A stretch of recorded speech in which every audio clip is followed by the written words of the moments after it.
Everybody, and welcome back to Tales from the Archives Reverie. Man, I feel like I just saw you, and I'm so happy to see you again. This is so exciting.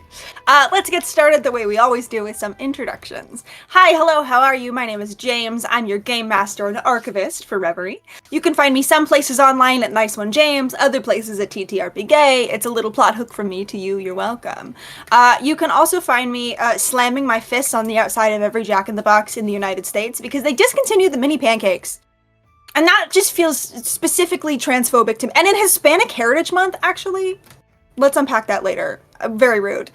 That's my bit today. That's all I have to say. We'll move on from me on over to Mara.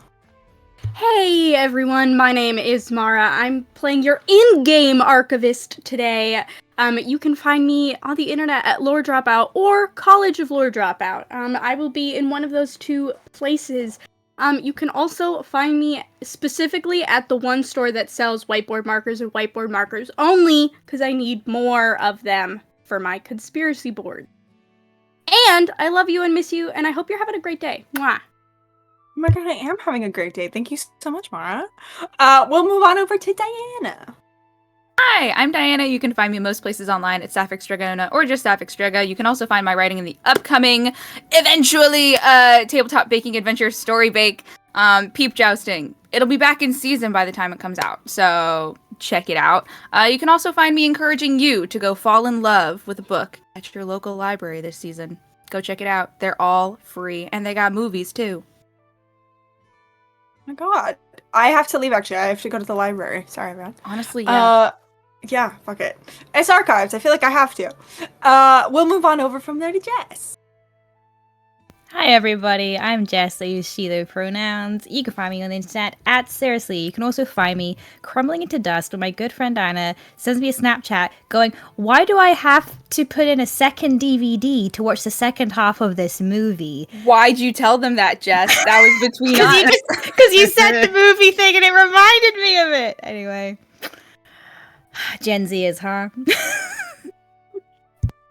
Incredible. Now, you may have noticed we have some very fun new faces in the call, so it is my honor to pass it over to Barnaby. Me? Hello, everybody. Yeah. My name is Barnaby. I go that's underscore Barnaby all over the internet. I use the theys and the thems. And I guess a thing to plug. I'm going to start at the beginning of November. Going to be on Smoking Glue Gun's channel as a part of their Veils of Atheum campaign. If you want to go over there and check that out. And if you have time and space, please support the people of Gaza. Today is October 7th. Please find spaces and places where you can support those people and their needs. They will be all over Twitter and the internet today. Hell yeah. Thank you so much, Barnaby. And last but never least, our new friend, Briar.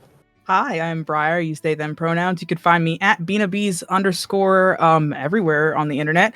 You can find me tomorrow at the same time on this same app, talking about Dragon Age Veilguard thoughts. If you are into that, I'll be online with Cole Wolf Run over there and a bunch of other Dragon Age creators talking about the game. So if you want to hear my academic thoughts, that's where you go. You could also find me promoting Birdie Bristlecone was a victim of Hurricane Helene, and if you want to support them, you can go to lupinehoney.com to buy some of their merch. If you want to look cool like me in my sweatshirt going to Slow Burn University. I don't think you can see it from where I'm sitting, but you can find that picture on my Twitter if you want to support them and other victims of the hurricane. And that's me. Amazing. Thank you so much, everybody. Also producing for us today is the incomparable VJ, who you can find at VJH Creations. We love VJ. Everyone tell VJ he's doing a great job in the chat, because they are. And as we all know, it's been a long week for Tales from the Archives Reverie technical difficulties. So everyone say something nice about VJ. That's a threat. We'll move on from there into some announcements. As always, be sure to follow us on social media. You can find us most places at Starlight Tales, or more commonly Starlight Tales _. On Twitter and in our Discord, you can tune in for weekly updates about upcoming programming. We also have VODs from our past shows on YouTube. If you're watching this from the future on YouTube, hello. I hope Dragon Age is out where you are and I'm enjoying it. Let me know. And we also can be found on Instagram and on TikTok. Like I mentioned, we have a fan server over on Discord, and it's a really good place to come and, I don't know, say nice things about VJ, and say nice things about our new cast members, and say nice things about Sweet and Grace, who we love, and all of our cast members. It's a great place to say nice things and or to yell at me for the crimes I will almost certainly be committing today and in the future. We also have a Patreon. If you're already helping us make intrinsically queer and trans content over on Patreon, first of all, thank you so much for doing so. We appreciate it more than you know. If you're like, James, what's Patreon? Tell me more about that. Well, I would love to. If you have a few extra pennies in your pocket and you'd like to support some queer and trans folks in the TTRPG space, that's us. You can find a lot of really cool exclusive content over there.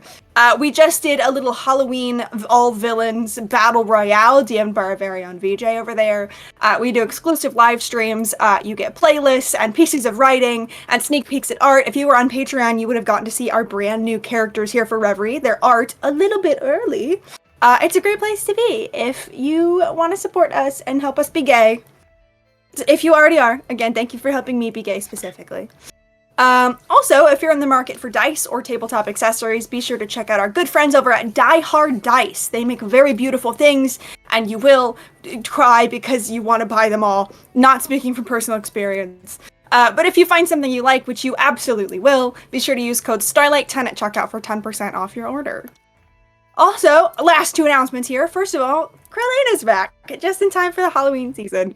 They've been back for months, but whatever, don't worry about it. Be sure to check in on Sundays. I believe we're doing bi-weekly Sundays at this point, so be sure to check the programming updates in all those places I mentioned earlier. But this is a Crow Lane week, right? It's a Crow Lane week. It's a Crow Lane week if you're watching this live, so be sure to come back on Sunday to see what our favorite murder of crows is up to. Probably crime. That's what they do. And lastly, we're here to stay on Mondays. Most Mondays for the rest of the year, you'll be able to find us right here, being gay, doing crazy magic shit, being gay. Did I mention being gay? So be sure to pop by on Mondays to see us continue to explore the dreaming. I said the party's in a new place. We should be in a new programming slot. It's method. And I think that's the end of my announcements. Did I miss anything?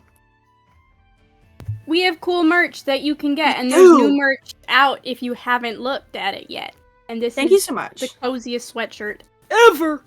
I need to put that. I'm putting that back into my announcement slot right now because I don't want to forget it. We also have Tales from the Archive sweaters and t-shirts, and they're very good. So if you're like, man, I wish that I could have a sweater for Reverie, I have great news for you. You can, and it's very comfy, cozy, and just in time for it to get cold, which is hopefully soon, California. Incredible. Thank you so much, Mara. Take a point of jam inspiration for remembering that, because I forgot. And with that, without further ado, let's all settle in together and crack open today's chapter of our tale from the archives.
And welcome back. Let's talk about the last time we were here, just a couple days ago.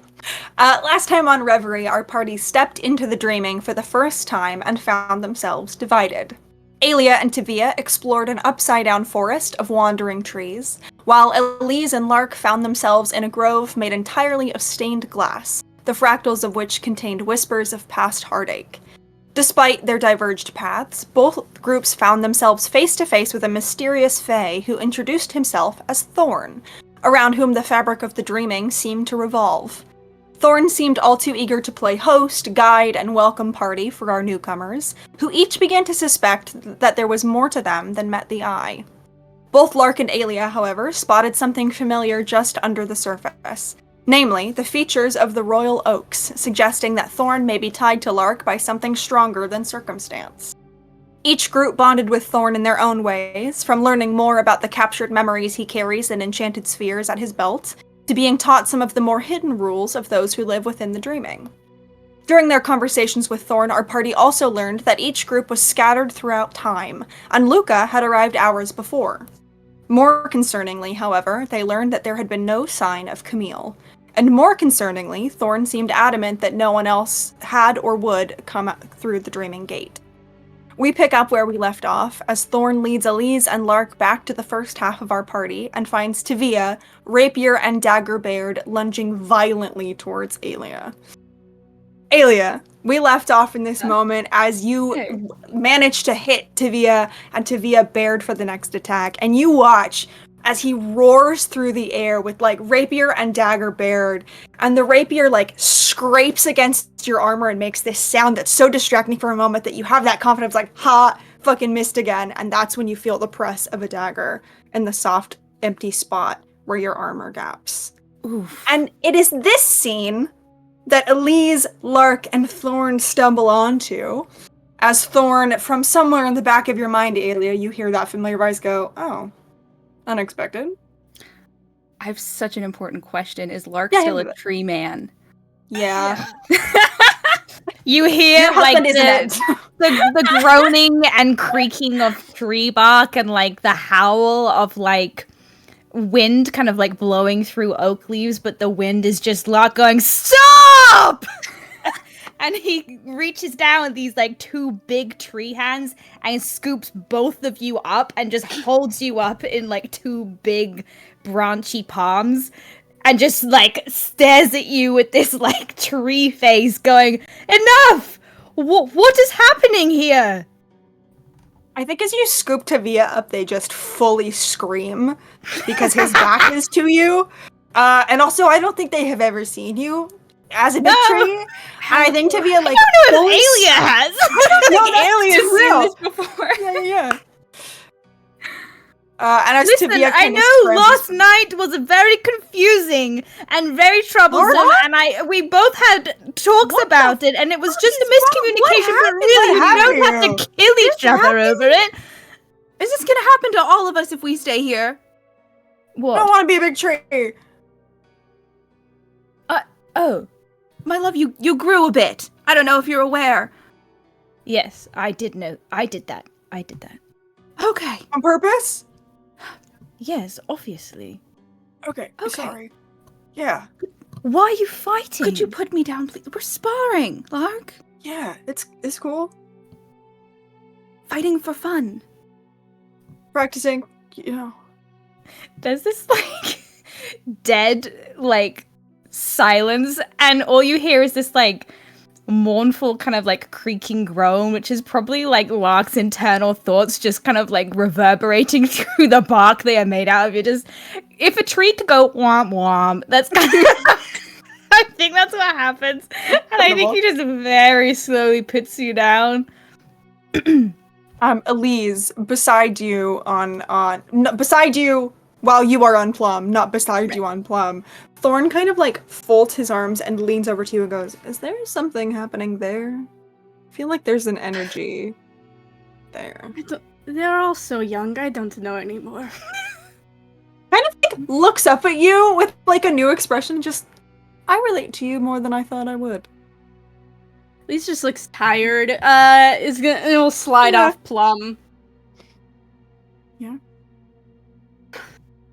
How are you both? Good? Fine. I guess. Are you guys okay? Lark is Be the just three. steadily shrinking and shrinking and shrinking. Yeah. I think, like, not even voluntarily dropping this magic, just out of sheer embarrassment, is just, like, shedding all of this magic as they just return to their immortal form. Yeah. I think that Alia sheaths her sword and then just comes over and gives him a very, very affectionate big squeeze, and a little kiss on the cheek and goes, "Darling, it is adorable that you think I would fight over a man. But next time, just..." I think they're, like, warm to the touch. They are flushing so hard. I wasn't implying it. Good. You weren't good. implying, you were shouting. I was just big. I wasn't shouting. Oh. That's what it was. Okay, well. Are you alright? How long have you been here? I know that we've had a bit of a time kerfuffle. Like an hour, right? A little less than that, like closer to 40. Okay. Less than an hour. Look, I think Luca arrived first, but Ahead of us. Camille never made it. She didn't. She didn't step through. You're sure? Well, shoots a glance at Thorn, and the look very much reads, "I don't trust that bitch." So we've been told. I see. I do have a letter from Luca that was left that I can read, but sounds like Luca will not be joining. So, Is she okay? yes, do you want me to read it or? Please. Yeah. This is Plum, by the way. He is a unicorn. We are friends now. Just heads up. This iridescent stained glass unicorn lets out like a whinny and like shakes its mane a little bit and sends these like fractals of light all around this space. Oh, you just found that? Just I just kind of called to see what would happen, and Plum showed up. So, all right. I think like adjusts, the glasses down on the nose, pulls out the letter. To my dearest friends, guess what? This place isn't as haunting as it seemed from the other side of the wall we crossed, but it's definitely haunted a little. A little is capital. Just a quick note. The fun news is that my parents are here. Crazy, I know. I literally couldn't believe it either. The unfun news is that I think I'm going to stay here with them. Not in a stuck in the dreaming way, but more of a love way, if that makes sense. I hope you will all understand and won't be angry with me. I think this might be for the best anyways. I worry sometimes that I slow you all down. You're all so smart and bright, and I know you'll be able to fix these. Just a heads up on the guy who is delivering my special letter, that I told him not to read this, is he's kind of weird. I shoot Thorn a little like, I'm just reading what it says, buddy.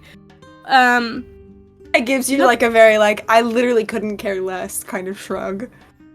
Not like Tavia weird either, in a more haunting Tavia way. does not, however, look unbothered by this. Oh yeah, full offense to Tavia. Not a bad haunting ways though. I don't know, but he's got this weird little dog thing. He says it doesn't bite, but it looks like a biter to me. Whatever, just keep an eye out. I also want you all to know that I really enjoyed our time spying together. I hope maybe if things go back to normal, we could all have another sleepover together. I think that would be very fun. Or maybe we could do a reception for Locke and Elia's remarriage, or Elisa's birthday party. I think it's coming up soon. I will keep thinking of ideas, and you guys keep saving the world.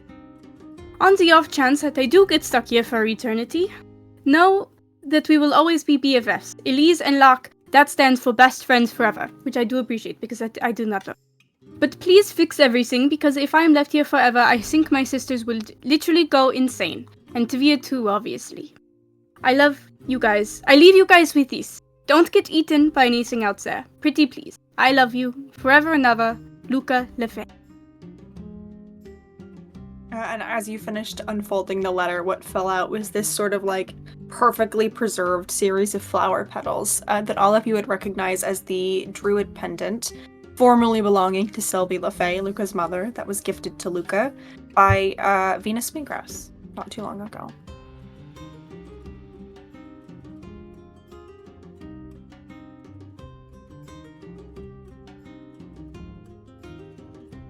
Well, I wish I could say I was surprised.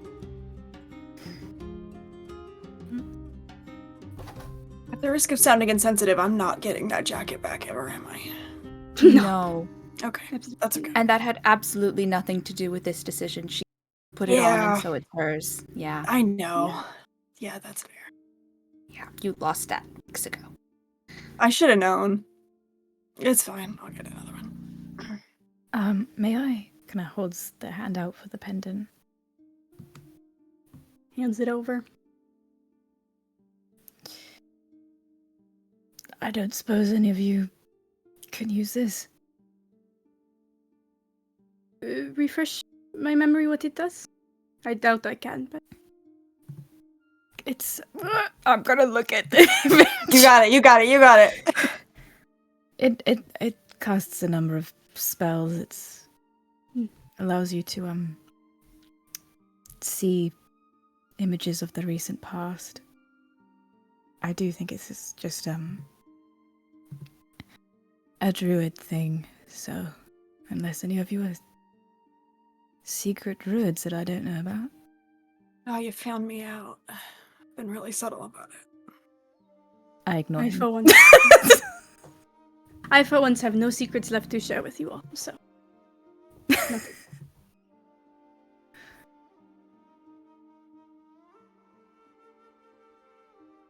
Is Thorn still just in the background, like ominously cool? Just kind of like arms half folded, like watching this happen. I think that Lark, like you feel Thorn's eyes on you more than not, but just seems to sort of be like waiting to be dismissed or for something to be asked of them, and just sort of enjoying trying to figure out what you guys like, what your deal is.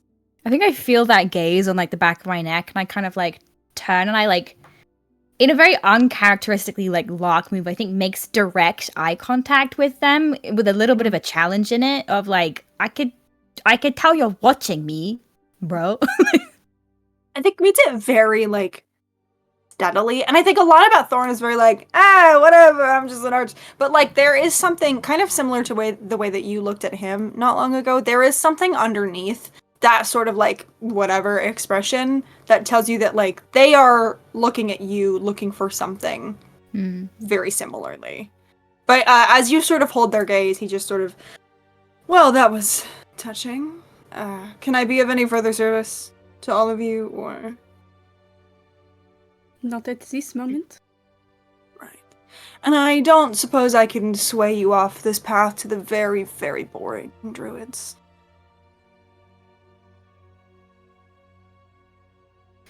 Don't think so. All right. Druids are boring. A little bit of a smile at that. All right, well, if you follow this path, then another, I don't know, just follow the path.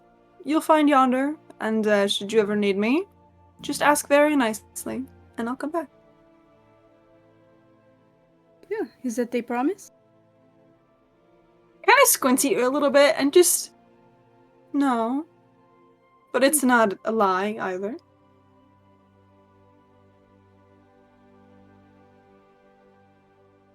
Do you offer all newcomers this level of assistance? I suppose you'll just have to ask around and find out, won't you, Lark?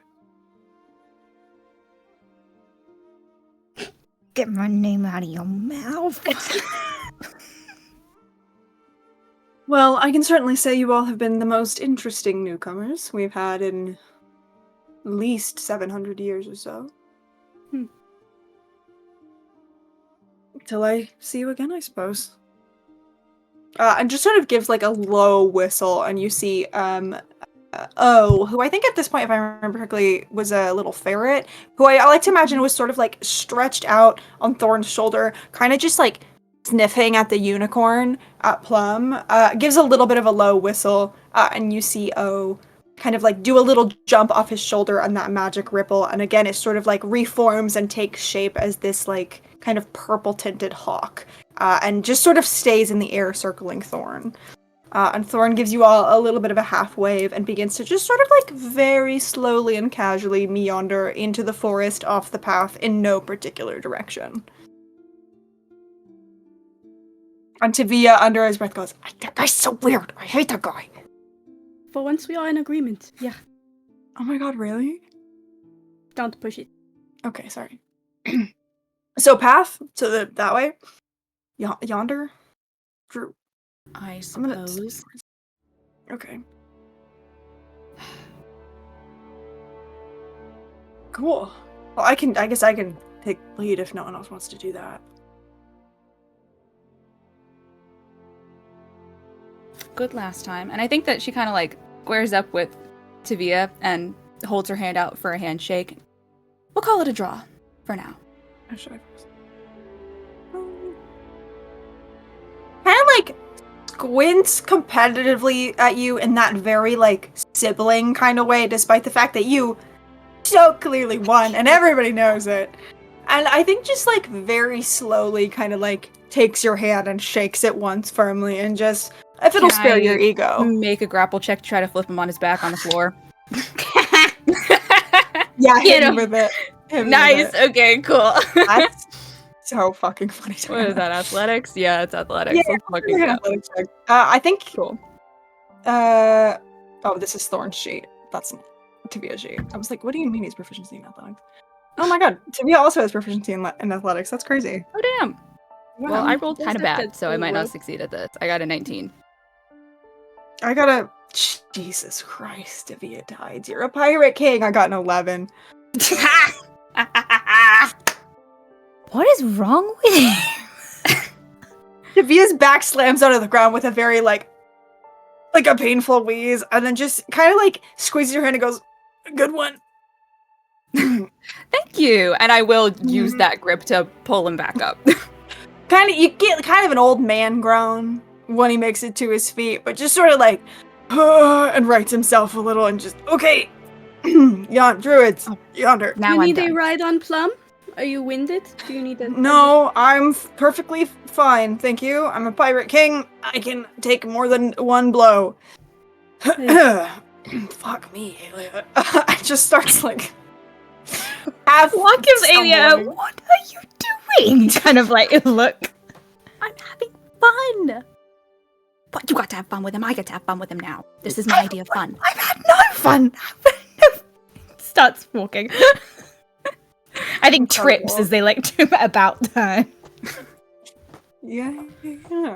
Elise, are you staying on Plum? Are you walking beside Plum? Oh yeah, we'll get on riding side saddle because she's a lady.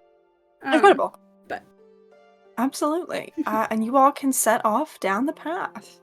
As you approach the edge of the forest, you begin to see more and more druid flares hovering in the air. And as you reach the tree line, you begin to hear the sounds of life echoing towards you, as if the community inside is stretching its hands to embrace you in the only way they can. Set into the entry of the caverns below, shrouded in towering rock and twisting stone, upon which the druid flares cast odd shapes and strange shadows. The closer you get, the louder the voices within grow, bouncing off of the rock around you. And at the end of the path, flickering firelight comes into view, and you finally reach a ledge overlooking a grand open cavern. Beneath you sprawls a community of makeshift homes built from thorns and branches, hollowed out towering toadstools, and what almost looks like fractures of ships, and any other material the people of yonder have been able to find. At the center of this community is a huge bonfire, around which countless forms dance, drink, laugh, and sing, joyfully discordant sounds running into each other until they create a melody of their own. Shortly after your arrival, the community within welcomes you with open arms, led by Sylvie and Enzo LaFay, Luca's parents. Your group is ushered into the center of the makeshift village and warmed by the fire, with bowls of warm stew and still steaming drinks pushed into your hands. You see Luca there too, seated beside a smiling Venus sweetgrass and a child with green skin and wide eyes that you don't recognize.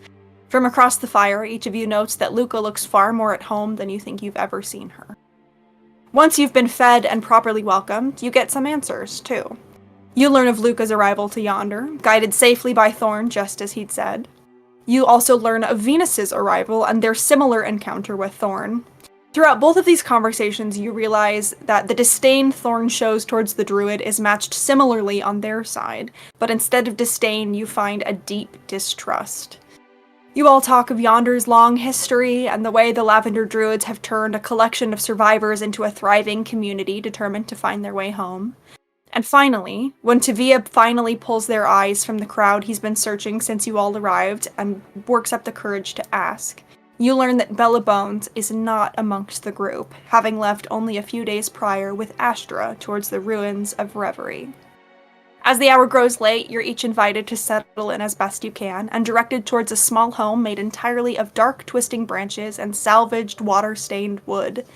It's a bit of a tight fit, but with bedrolls side by side and packs tucked into empty corners, you manage to find shelter and comfort in the warm, muted firelight of the camp. That night, as you each settle down to rest, every one of you begins to dream. And not the controlled dreams and visions provided and created by the dreamer, but real, true dreams. Swirling, decadent ballrooms and vibrant forests. Garbled moments from the distant past swirled oddly with nonsensical conversations that never happened. And while most of you spend your entire night lost in such dreams, Lark, you find yours changing and shifting until you find yourself standing at the base of a towering castle, shrouded in silver mist and darkened under stormy blue-gray clouds. Something about the moment feels heavy, like a firm pressure on your chest that makes your breath catch. And as the first droplets of hot rain begin to fall, you suddenly feel the weight of that key in your palm, so ice-cold it's almost searing the skin around it. And just as you become aware of the eyes at your back, not one set or two, but what could be thousands, some odd instinct draws your eyes up and up towards the tallest turreted tower. And just before you wake with a jolt, in the final seconds of the dream, you'd swear you see your father silhouetted within the window, staring down at you. And you startle awake in this sort of like hazy, warm darkness of the shelter that you're in. You can see most of the community is not up yet. You get the sense that you've gotten like most of your rest, but it's probably before dawn, if there even is like a dawn here. You can see the fire, the large bonfire in the center through like sort of the slats in this, the gaps in between the twisting wood that makes up the shelter. You can see the fire is basically embers.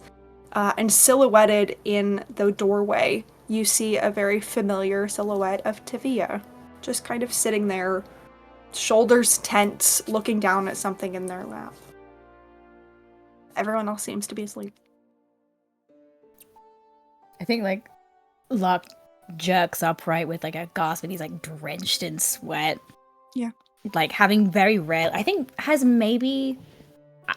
left Everglen a couple of times probably to visit Dorithium and has probably only ever had like nightmares. So I think like having such vivid dreams, especially dreams of the dreaming itself, is so disconcerting that I think it feels like they're in another dream for a minute, you know, when you inception your own friggin' yeah. And I think like focuses on that familiar outline for like a solid minute, trying to ground themselves back in reality. And it's only, they don't know why they find that silhouette comforting, and then they realize whose silhouette it is, and it kind of like sends them, like their heart kind of like all of the, you know, slow pulse rate that he'd achieved in the last 60 seconds, and it goes again. And then I think slowly he kind of like wipes his sweaty palms on his trousers and stands, and I think doesn't do a very good job. He's not attempting to creep up behind him. I think probably a creaky like floorboard kind of alerts his arrival. Yeah, I think even trying not to sneak up on Tavia, I think when the like floor creaks, you see not like a startle, but just a little bit of like a chin turn in an unexpected kind of way. Doesn't say anything, not as if like not sure if you're coming to see them or if you're just awake. But as you kind of get closer, you get a better view of Tivia, who is sort of like propped up, legs crossed, sitting against the entryway to this little shelter. And you see he has his rapier kind of on the floor in front of him and his dagger in their lap, and they're taking like a cloth and just kind of like cleaning it and caring for their blade. You see he's sort of like half dressed and that half awake, and I don't want to deal with that way. I think this mostly for Tivia manifests. I think they're probably like shirtless and just have like half a blanket kind of thrown over their shoulders haphazardly. His hair has been like pulled up as much as possible out of their face, but their hair is not very long, so he's got like that teeny tiny little ponytail kind of thing happening, and then like little curl ponytail. Yeah. like curls kind of falling into his eyes, but like trying to push them behind his ears. And yeah, he's just, I think you can see that they have likely awoken in a similar way that you have, in like a not restful way, just from the way that he holds himself and the tension in their shoulders. I think Lark kind of like presses like their spine against the kind of door frame and like slides down, so they're kind of like, if their spines were aligned, they'd be back to back, but I think instead they're kind of lingering in this like doorway to something. And Lark just looking kind of into the room, looking at the forms of their sleeping friends, just says, Is it possible to wake oneself from a dream voluntarily?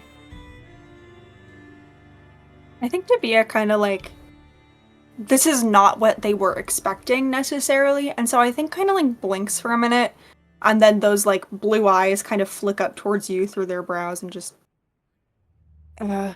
yeah, sometimes it's not easy, or at least it's not easy for me, but you can sort of, if you're aware you're in a dream, sometimes you can snap yourself out of it. Why? I don't know. I've not done much dreaming. It seems so all-encompassing. But I've read about dreams, and there's things called like lucid dreaming or meditative dreaming, and I don't know. You can read a lot in a book, and it doesn't ever quite match up to the real thing, I guess. Fair. Yeah, I don't, admittedly, I don't read much, so, but I'll take your word for it. I read a lot of paperwork, but that's different, I guess. Are you okay? Bad dream? I don't know. I don't know which ones are bad. I don't have anything for comparison. Fair enough. Well, were you, frolicking in a field with puppies? No. Is that possible? Yeah, I guess anything's possible, technically. Right. I once had a dream that I was riding a shooting star through astral space, and then it landed in a tavern and I got free drinks.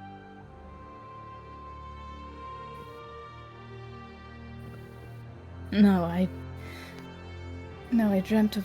Can I see the castle from this vantage point? You can't. You're sort of in like a shelter of like a cavern, like cavernous rock. Okay. Yeah. No, I dreamt of that castle out there. Yeah? He kind of fishes the key out from his pocket. Mm-hmm. I think this is this unlocks something. Before they even finish their sentence, shoots him a sharp look of like, don't. You see them just biting back like, oh, really? And kind of just like catches himself, fixes his expression, and just Yeah. Do you think it's a... I mean, it looks like a door key, right? I feel like... Shoots him a little bit about, oh, really? Well, I mean, like, you know, treasure chest keys, normally smaller, I feel like. I'm a pirate king, so that's like my expertise that I bring to the table, you know. Keys and locks. Yeah, something like that. Treasure. Well, whatever it is. It's,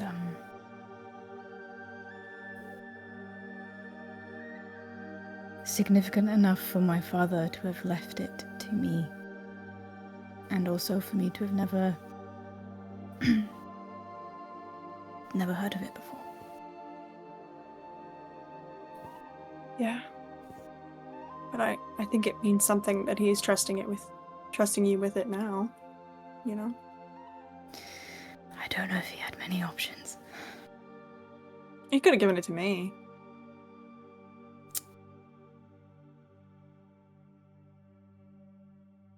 I think it means something, for what it's worth. I'm no expert on dads, but, you know. No?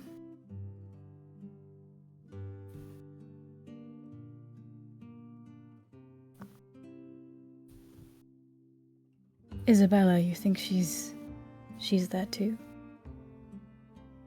Where you're... Oh. Who'd we lose? We lost Briar. No! No! We'll be right back, folks. We'll see you in just a second.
And welcome back. Thank you as always for your patience. It's been a rough Reverie technical issues week, but we're here, we're back, and we're ready to be gay.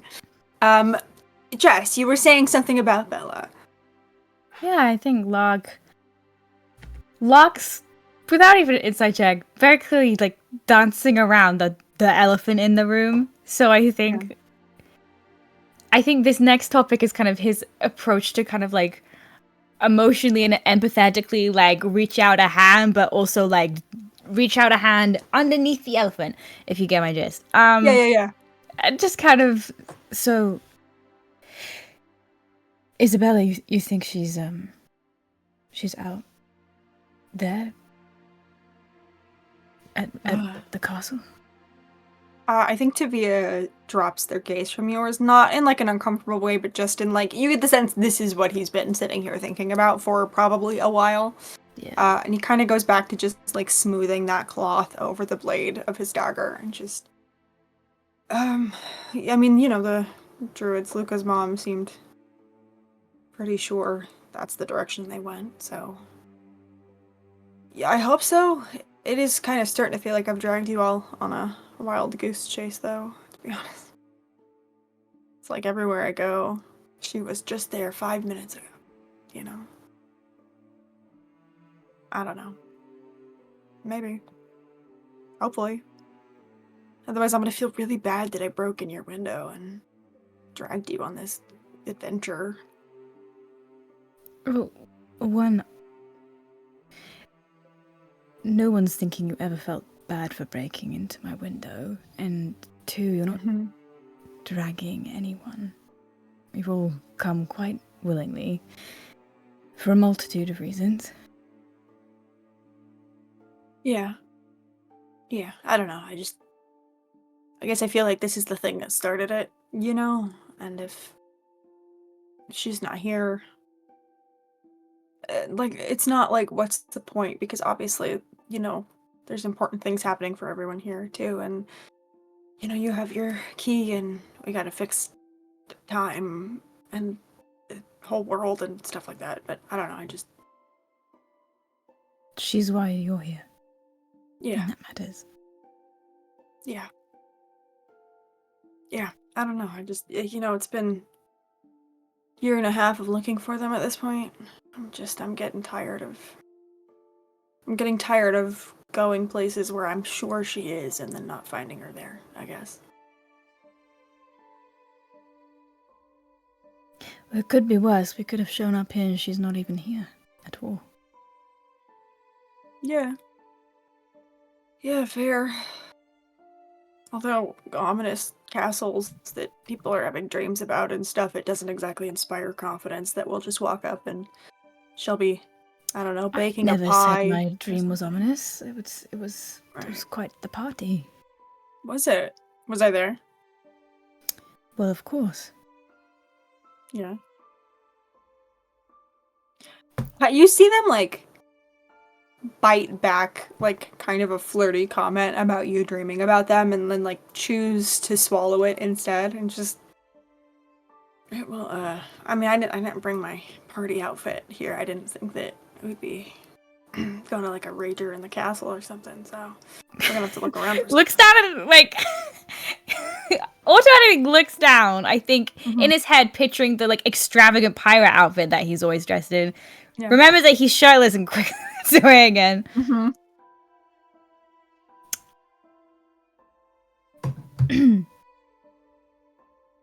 Says nothing. I think after a second, Tavia will kind of like, almost as if like having the thought for the first time, will just, are you warm enough? By the way, the fire went out. I have this blanket if you want it. So. James? Yeah, what's up? Okay. Are you warm enough? Fuck. Well, are you? I don't know your life. I think Locke, who is like noticeably in winter still, just kind of like just raises like a little bit of a, it should be sarcastic, but it comes across a little mournful, like eyebrow at his own kind of like white frosted fringe. I don't. I think I'm permanently chilly right now. Yeah, I was gonna ask about that, but should I not ask about that? Is it something we're not talking about? My season? Yeah. It's not really, you can't really avoid something that's written all over your face, right? Sure, but we can all pretend we don't see it. That's very kind of you, but Thank you. I don't know. Hopefully it'll pass. Yeah. Well, I hope so too. I feel like it would suck being cold all the time, so. And you don't strike me as a cold person. I think that like the eyes kind of like close at that, and it's kind of like, ugh. It's less cold and more numb. I think while your eyes are closed, there's like a beat, and a second later, there's just like the thump of soft fabric into your chest as Tivia takes this blanket from around his shoulders and just like throws it at you. And I think you are instantly like awash in the smell of Tivia. And while your eyes are closed, you just hear, yeah, you should work on that. Here. Which part? The cold part or the numb part? Cold is easier, I think. I feel like you know, like when my hands get too cold, they go numb. So I feel like if you start with the cold, maybe the numb will give way too. But I don't know shit about face shit, so I don't know. Wraps the blanket around themselves. Thank you. Yeah. Anytime.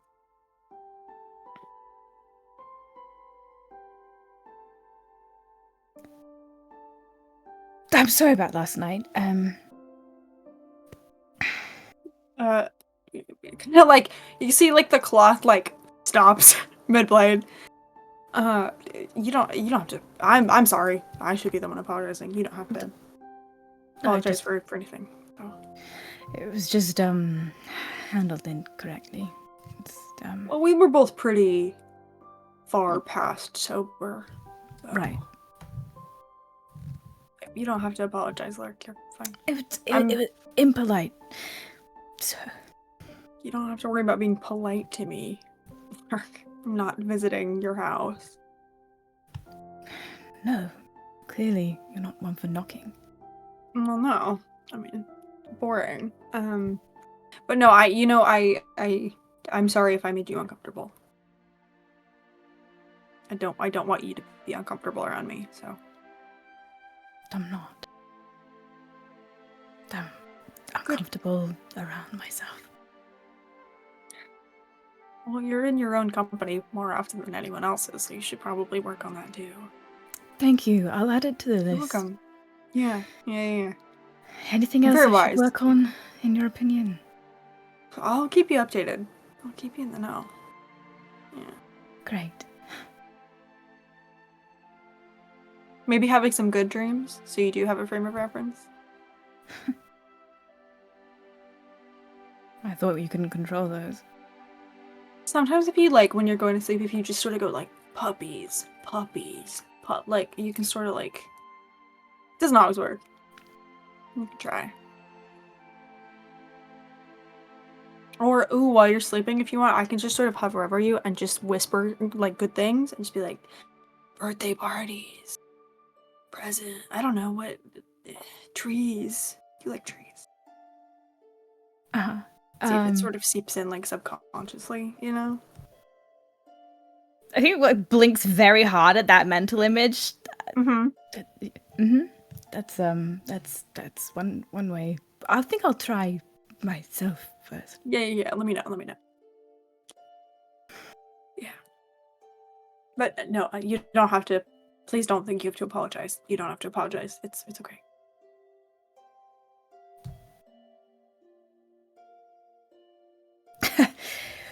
Glad that's sorted.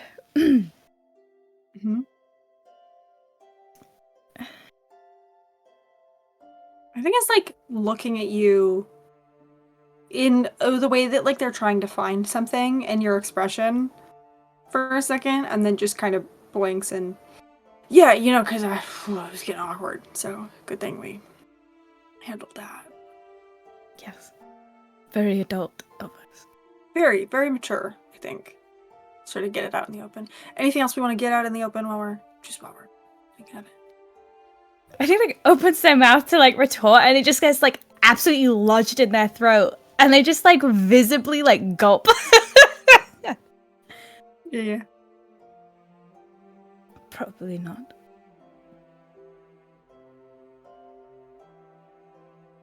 I have one. If we can risk making it awkward for just like 2 more seconds.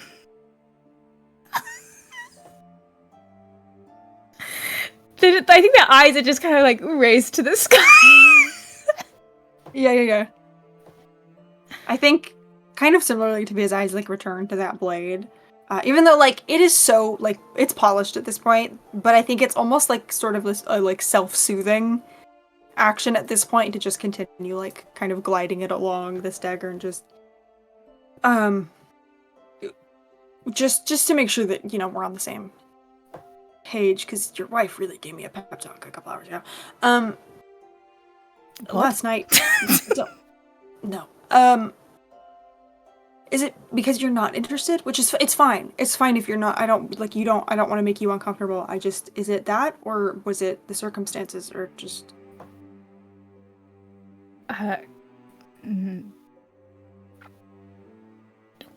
What did you and Leah talk about? Exactly. I asked you first. So What? and also, no offense, I'm a little bit more scared of her than I am of you. So I'm gonna dodge that one. All right. So what was the question? I don't want to. It's it's been a long day. I don't want to make you feel weird, so it's okay. If you don't want to talk about it, we don't have to. But I just, maybe when you're ready to talk about it, I would love to know whether I should get my hopes up. So you could just like sit on that and let me know. That'd be cool. No rush. There's a lot going on, So.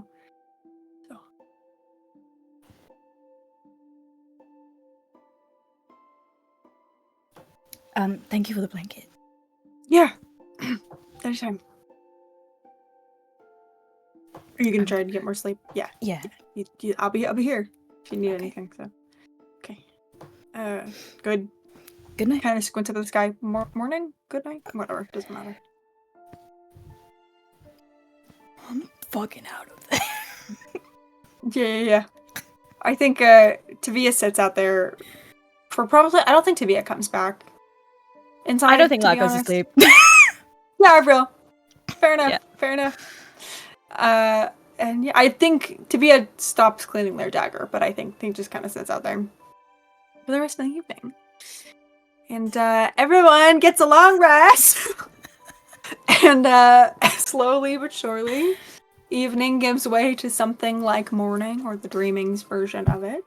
And we begin a new day. But as members of Yonder and the residents of Yonder begin to stir, we do not pick up with our party, but we pull away from Yonder, across the treetops of the many strange wandering forests, and we find ourselves in a glade, in a very peaceful glade, set around a lake. Wick, would you like to tell us how you start your mornings, and also like what you look like? Yeah, so in this glade at the edge of this lake is sort of like this tall brown-skinned man with like warm brown dreads sort of pulled back on his head. He's built like a swimmer, kind of tall and just long-limbed, wearing sort of like leather armor that has like all these like water motifs sort of like etched across it. And he kind of very strangely wakes up sort of standing in the spot that he usually is standing, sword sort of stuck in the ground, feet planted wide. And he just wakes up like that. Just kind of picks up his head and looks around, just looks around this glade, searching for any sign of danger. And if there is none, would just sort of like turn back to the water and just like wash his face, and just kind of like sit with his feet in the water, waiting patiently. Yeah, I think you wait for, you kind of like scan the familiar trees around you and you wait for like a couple minutes. And then I think you hear a very familiar sort of like the snap of a twig that you know to did not have to be snapped and was snapped so that you were aware. And a moment later, a very familiar figure of Thorn appears in the tree line and just kind of leans against a tree and looks at you and just, morning. Can I help you? Oh, so terse this morning, Wick. Did we not sleep well? Bad dreams? Never bad dreams. The enviable reality. No, I was just I was wondering, can Ori come out and play? Ori is their own person. Ask her. Have you seen her this morning? I think he's like irritated. He's like, why are you here? I'm like, I was having a peaceful morning. And then he kind of just turns back and gestures at the lake. And I'm like, quite literally all I see. All right. Wow. Are we grumpy this morning, Wick? My goodness. And Thorn kind of meanders into the glade. And Ori, as you sort of come to for the morning, you hear these voices as well, these two very familiar voices. Would you tell us a little bit about Ori and what her morning looks like and what she's got going on right now? Yeah. So Ori is probably about 10, 15 feet down in the water, sort of just letting the fish sort of swim past her, saying hello to every inch of the water, feeling for a moment Wick's feet kind of go into the water and a broad smile kind of comes across her face as she makes her way up to the surface. No water really spilling off of her, just kind of dry and kind of begins sort of floating over the top of the water. I'm seeing two familiar friends, two familiar faces. She's about 5 foot. She is a nymph. Her hair is water. There are fish that did not leave her side that have kind of been collected in her water. She has these large black eyes, almost like fish, and her skin is the same as like a frog's skin, and then it's wet and damp and blue and colorful with spots over it. A large smile kind of going across her face, where she goes from gliding into like running, almost like Ponyo across the top of the water.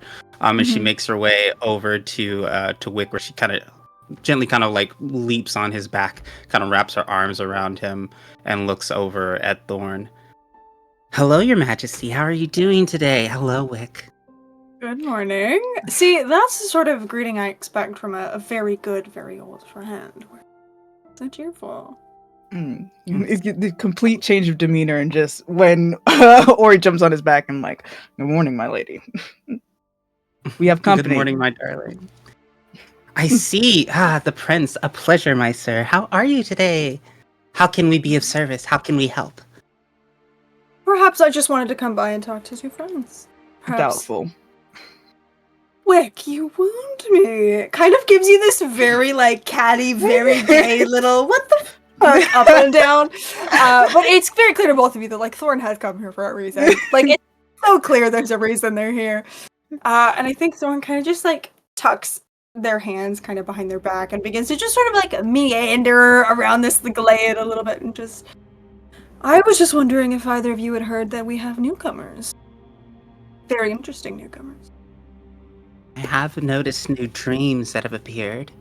Anything interesting? Oh, a tower. A key. Key. Interesting. Familiar key? I don't know if I should tell you. What will you give me, Your Majesty? What do you want, Ori? Um, what do I want? What are you offering? Oh, goodness, well, I have a few memories I wouldn't mind parting with. I could also be persuaded, kind of like looks at the treetops in the area, I could persuade it to change some of the foliage here. I could be persuaded to do a great many things. I know what I want. What would you I like? want friends. I would love friends. Wick is Of my the- whole world, but I'd love to expand it. Friends of the created kind, or of the wandering in your direction kind? Wandering in my direction, you know so many people, Your Majesty, that I can imagine that you could possibly share and or separate with a couple, if you please. Well, that works out beautifully because I was actually coming here to warn the both of you that I think our very interesting newcomers will be wandering both of your way shortly. Oh, lovely. And are some of them possibly connected to the dreams? Are they big dreamers? Do they have nightmares? Do they have goals and ambitions? I suspect they probably have goals and ambitions, yes. Well, you would know more of their dreams and nightmares than I suppose I would. Recent dreamers, more likely than not, given the state of the world on the other side of the gate. But they are interesting. They are not stumbling and confused like many newcomers. They are armored and prepared and seem to be here for a purpose. One of them, I believe, was also traveling with the pirate as well. Or was looking for her, which is... yeah. I think you'll find them very interesting, Ori. I look forward to hearing your thoughts on them. I cannot wait to share them with you. I assume since they are heading our way that is by your doing, My Majesty? I actually, shockingly, don't think so. I have a feeling that one of their number is staying behind with the druids and another did not make it through the gate.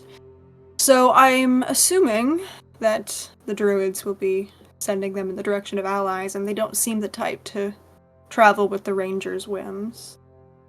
I would not be surprised if they're sent your way, Wick.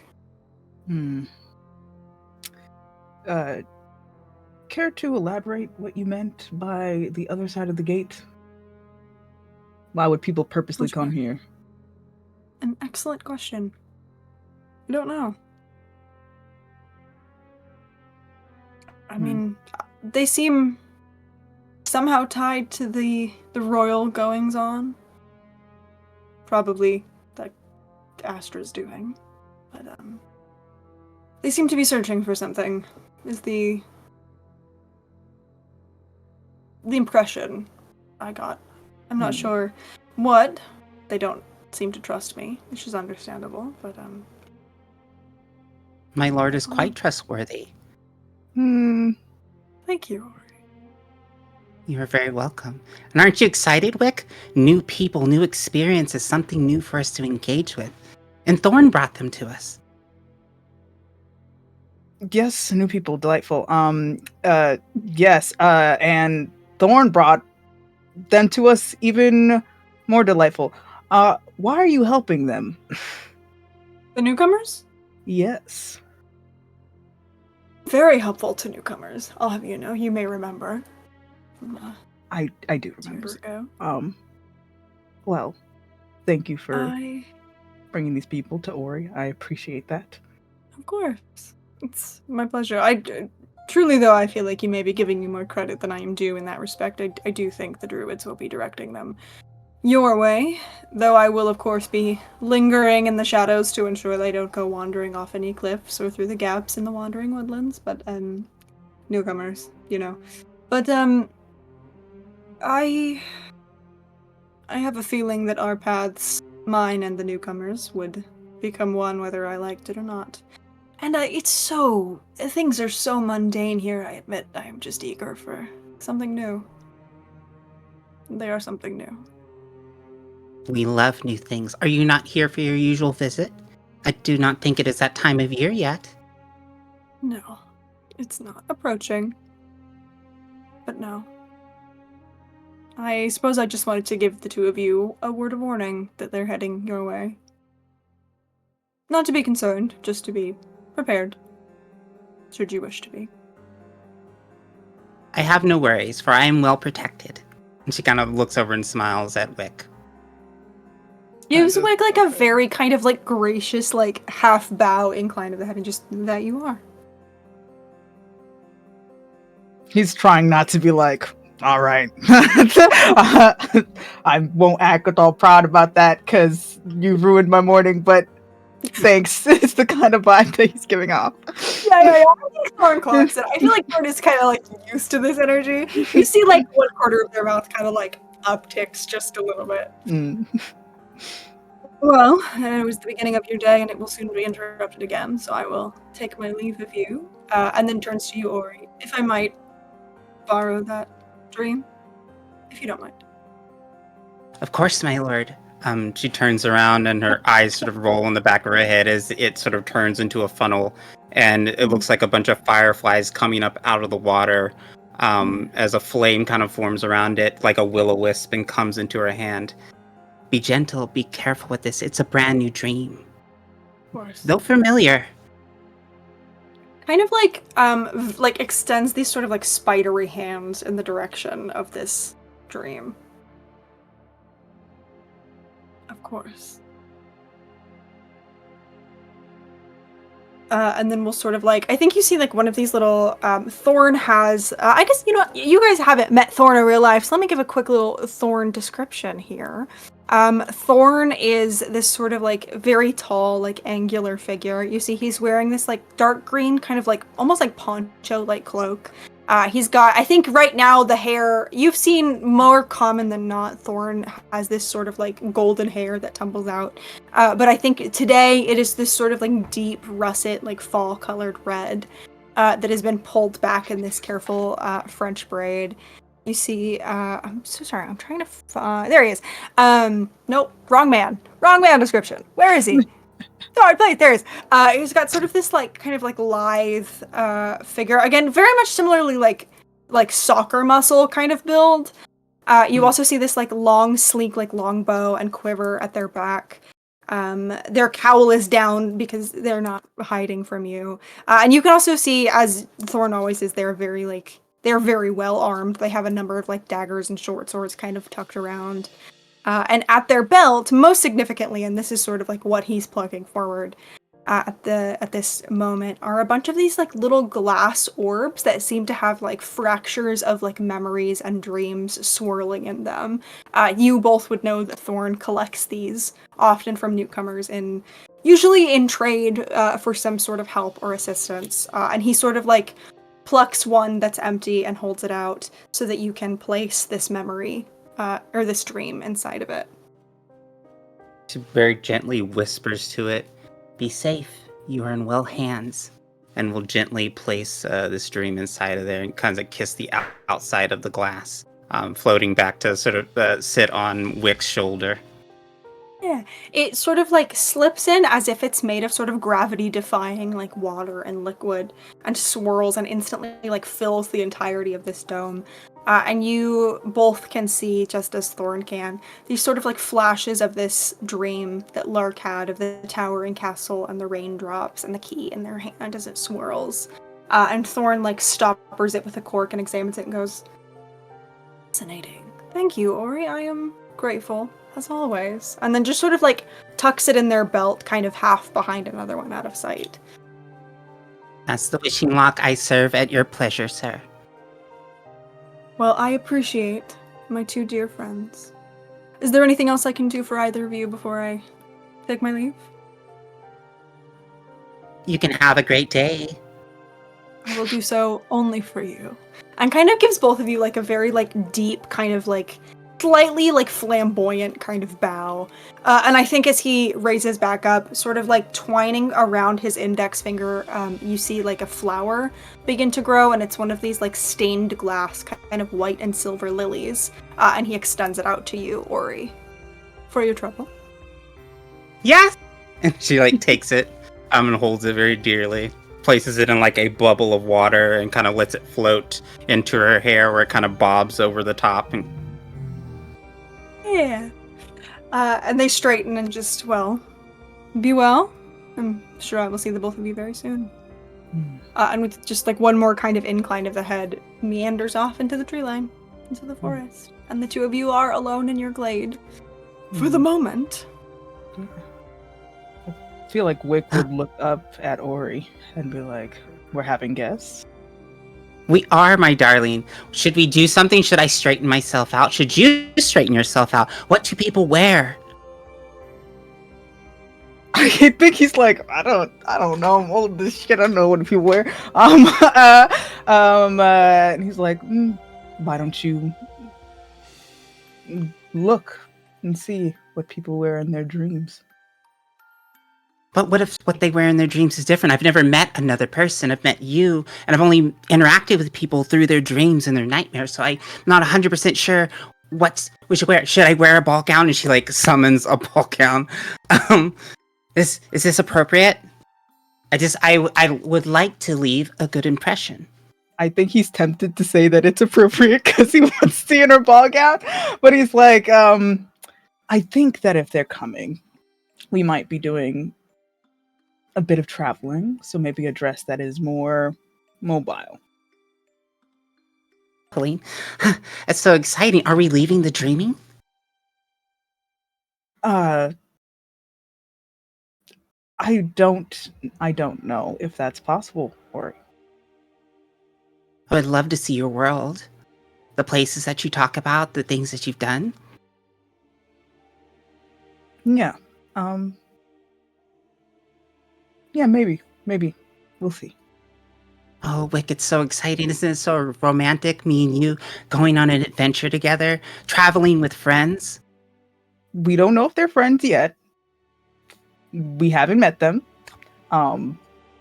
So the thing about meeting new people is they are in this category of stranger, in which we don't know if they are friendly or not so friendly. Oh, what if we state that we are friends? And if we state it, then that must be true. That is not how the truth works, always. But you're my darling, and you've always been my darling. So if that's not true, then how can that be? Well, before we met, that wasn't the case. Only when we did meet did that become true. But before that, we did not know each other. But I did not come into sentience until I met you. You are all that I've known, all that I am. He's just very much like, it's very, very much like, oh, you're so cute. I'm so distracted by how cute you are. Just like, well, I have lived many years before I met you. And I've been many other things to many other people. Oh, so exciting. You're so smart. You're so wise. I'll start packing stuff. What do people eat? What do friends eat? Do they like frogs? Do they like fish? Do they like turtles? Do they like seaweed? I think everyone has their own palate. Fish might be a good starting place. I can go perhaps collect or scavenge the area for things for people to eat. Can we do it together? We can always do it together. Then let's go do it together. I would love to go fishing. And like grabs your hand and kind of drags you along the bank. Yes. Follow. Yeah, absolutely. The two of you can 100% spend the next couple hours like packing together, getting a good stock of fish ready to take with you, and preparing for your big adventure and to meet these new friends.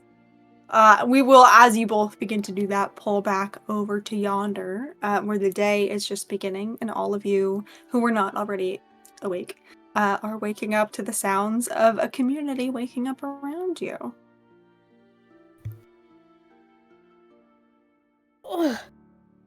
Alia and Elise, you also notice that Tivia is not in here. But, like, their stuff is here. They're just not in here.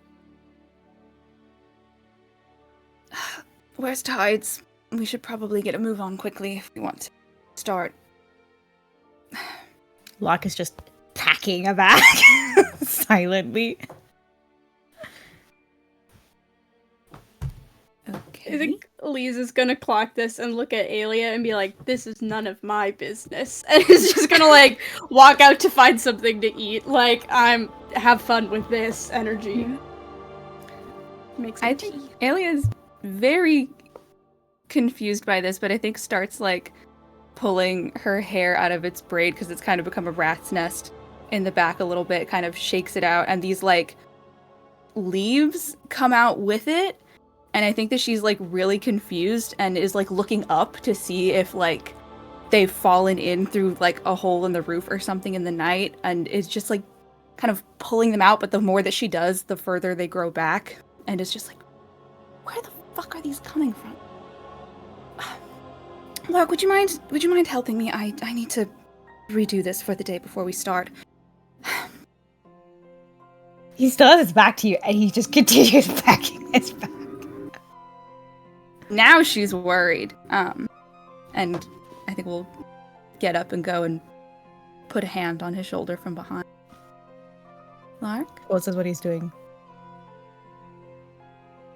is everything okay? He like rounds on you. A pep talk?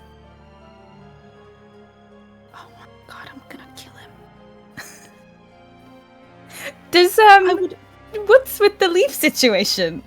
I mean, she's in autumn right now. She's still in Okay. autumn, babe. Was she Um, last night? I forgot. What Yeah. happened. Okay. Fuck. Pretend I reacted to that at some point. I think that beep beep beep. I think that what probably happened is that when like I think that a little bit of brightness kind of like returned to it. It went from a little bit like brown late autumn leaves into some like brighter and more like red orange that is probably like more similar to her normal dawn hair color. But now overnight, and I think after having dreams, which for her is also very disconcerting, it's kind of gone back to that sort of like more late autumn, like darker brown. So I think he rounds on you and goes, a pep talk? Oh. I'm gonna kill the pirate. It was less of a pep talk and more of just, it was a discussion because, no, me, like, What? You had no right to do that. Also, what's going on? I think I had every right. What do you mean, what's going on? What's going on with you? You have leaves in your hair. Your season. Yes, I think they got in somehow. Didn't do a very good job with roofing, I guess. Kind of like brings your hair, like cups your hair and like brings it in front of your face. Oh.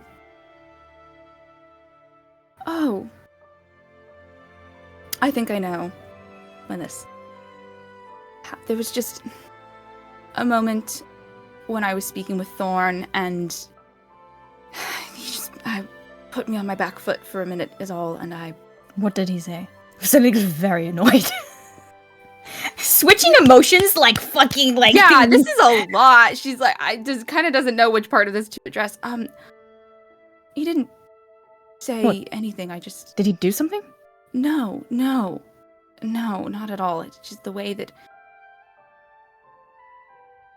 we were speaking, and I looked at him, like, really looked at him, and I got this feeling, and it reminded me of the first time I was alone in a room with your father. And I guess it put me a bit more out of sorts than I realized.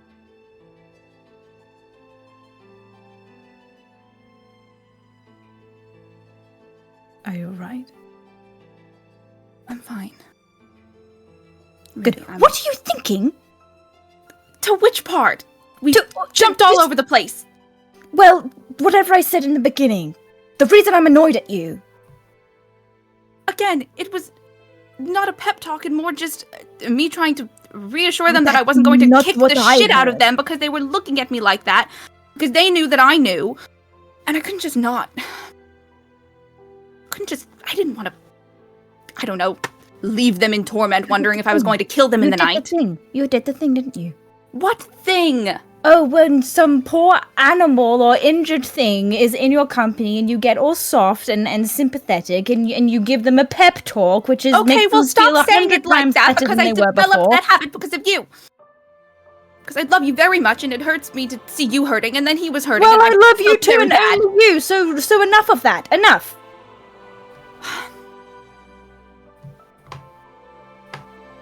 Is that why he's not here this morning? I don't know. Right. How much do I believe that, Jess? You don't. I packed your bag for you. There's some very odd things in there. Thank you. I'm sorry for overstepping. It's alright. I forgive you. Just. It's all very complicated, Alien. I can't. I can't know. right now. I know. You think it's not complicated for me? No, I don't have an instruction manual for this either.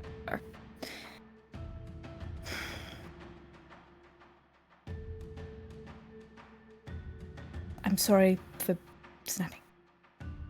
It's alright.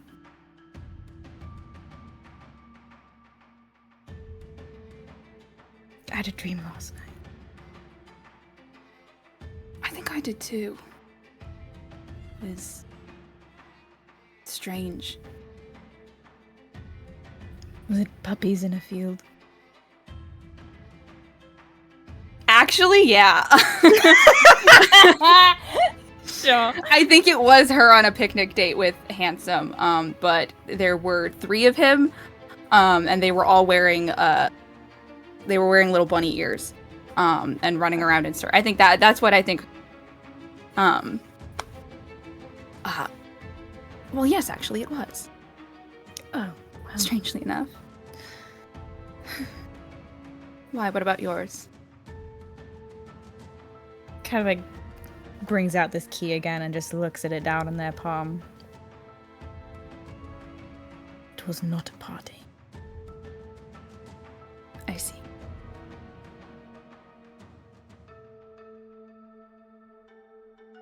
I guess this means we're on the right path.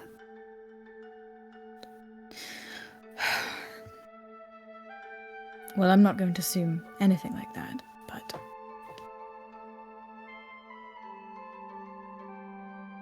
And we do need to talk about Thorn, because the resemblance is uncanny We don't need to talk about and upsetting. I think that we do, actually. it.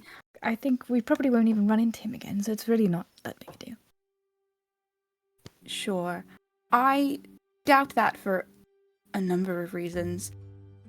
And... Lark the energy. I've spent enough time around Archfey in their native domain to recognize it. Well, yes. Just one thing at a time. I do. I know, but I don't think they're all going to line up and wait their turn.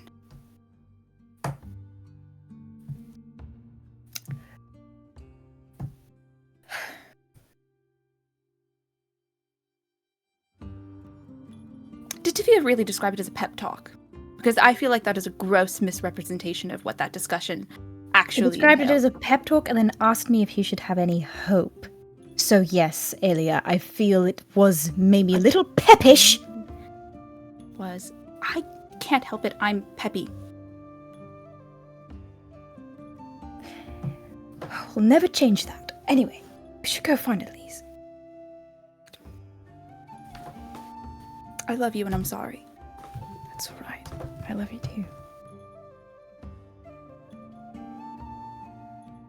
I'll go outside. Yeah. We'll start with Elise. Elise, as you walk out here for the first time this morning, you see the community is just as it sounded, kind of starting to wake up. You see people and families beginning to like step outside and stretch. You see the first kind of real stubborn pokes at the fire to get it going again, and people hauling sort of strangely colored firewood in from outside the cavern. You see people beginning to prepare to make breakfast for the community as well. And I think most out of place, you notice more towards the entrance. There are some new people here. First of all, you see Sylvie LeFay, who is not new to you, who for our audience is a fairly short Eversprite figure with these huge wings of weeping lavender, who looks very much, especially now when she's like kind of smiling politely as she talks to this taller figure, a smile that is so Luca and Margot that it almost like, as you look at it, Elise, even though Luca is here, it makes your heart ache a little bit. And you see she's dressed like fairly simply, like very like earthy toned, kind of like classic druid garb. And she is talking to a figure who is much taller. She's like kind of low, 5 foot. This figure is 8'3". This is a Firbolg, with sort of like most of the like fine fur that covers fair figure is this sort of like dark brown color. But you see in the place where like a beard might grow on a humanoid, there's these sort of like more kind of reddish tones that make up what looks to be a beard. And the hair that grows from their head is like it's classic humanoid hair. It's this dark red color, and it's fairly short. It falls in waves to their shoulders, but the top of it has been like French braided back and put in a little bit of a bun. This figure also looks like kind of like, they don't remind you of Thorn in appearance, but very similarly to Thorn, they are very well armored and seem to have like the muscle and the physique to back it up. You see this sort of like long, very well-worn longbow at their back and a quiver at their side with a fair number of arrows, but not as many as you might expect. Certainly not as many as Thorn, as well as a few like other kind of weapons on their person. They also have this kind of like dark green cloak that's been sort of like it's kind of like the draped kind of cloak, and it's clasped with this silver clasp, or you can't quite make out what's on it from here, but it seems to be holding it together. And behind this figure, you see several other similarly dressed in terms of like worn, like earth toned with that same silver clasp figures who seem to be walking down the path into yonder, and they're carrying like crates and bags and such. They're all also very well armed. They're not all Firbolgs. They sort of like range in the way that the citizens of yonder do, in that like some of them looked like they could have stepped out of the Oaken Court yesterday, and some of them look like they've stepped out from history. They sort of vary in that way. There aren't many of them, but there's like somewhere in the vicinity of maybe 8 or so. And this figure is kind of like very relaxed, talking to Sylvie, has like arms crossed but not in an aggressive way, and just seems to be having a conversation. And you actually see in this conversation as well is Tavia, who seems to sort of be like listening to what this person is saying and nodding with interest at whatever it is that Fair's saying. And yeah, that's what you see this morning. I think the first Elise kind of like clocks this, but first the thing is like finding a cup of tea. For sure. And, you know, start a morning without a cup of tea. So I think we'll go and like get that, put a little sugar in it, and a little bit of cream because she's feeling crazy today. Whoa. Yeah, I think you actually, as you go looking for a cup of tea, I think you bump into Venus Sweetgrass, who seems to be on tea duty this morning. And as they see you coming, she just, well, hello. Look at you. Good morning. How are you? Morning. I'm well. I'm a little tired, but it's all right. Yes. Well, how are you? You've had a much more lively day yesterday than I did. You know, I'm actually doing pretty all right. It is surprising how not regular this feels, but something akin to that.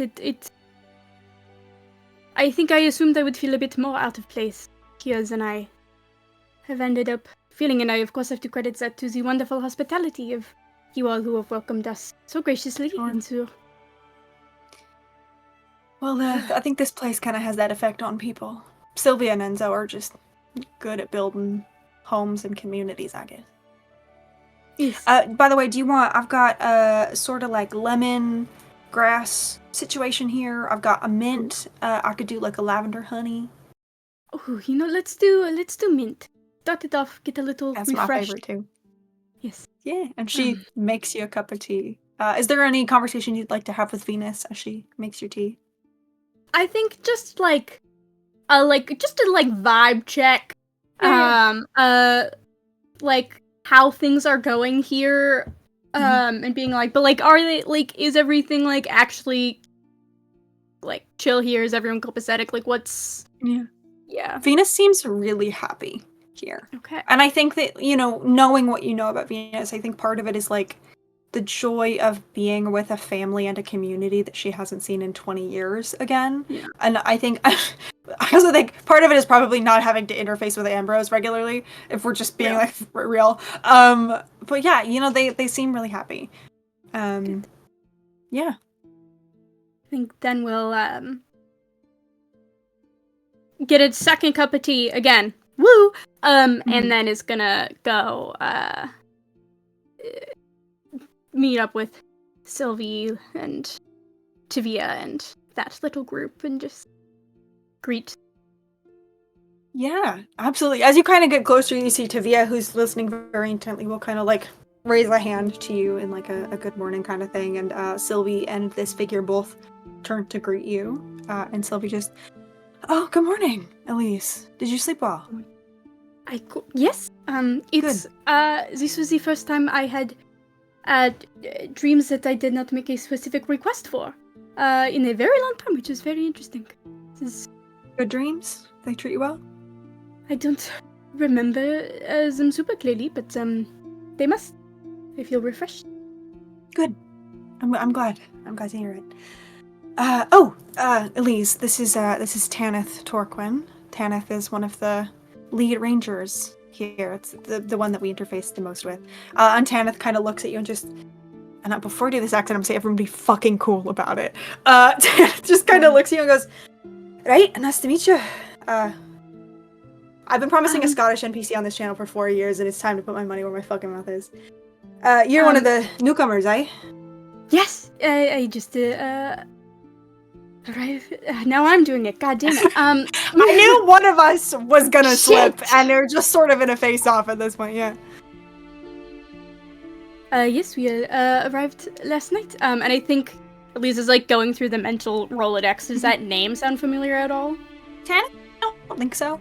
But also, I think looking at Tanith, you get the sense that this is someone who is very comfortable in this environment, and I think that off the bat gives you the impression that, like, they have been here for a while. Okay. And, like, you can even see, like, their cloak has a number of, like mending patches in it. Like, all of their things look very, like, well-worn. So, yeah, you don't get the sense this is someone... If this is someone who went missing, you probably don't have a record of it. Okay. Because it was so long ago.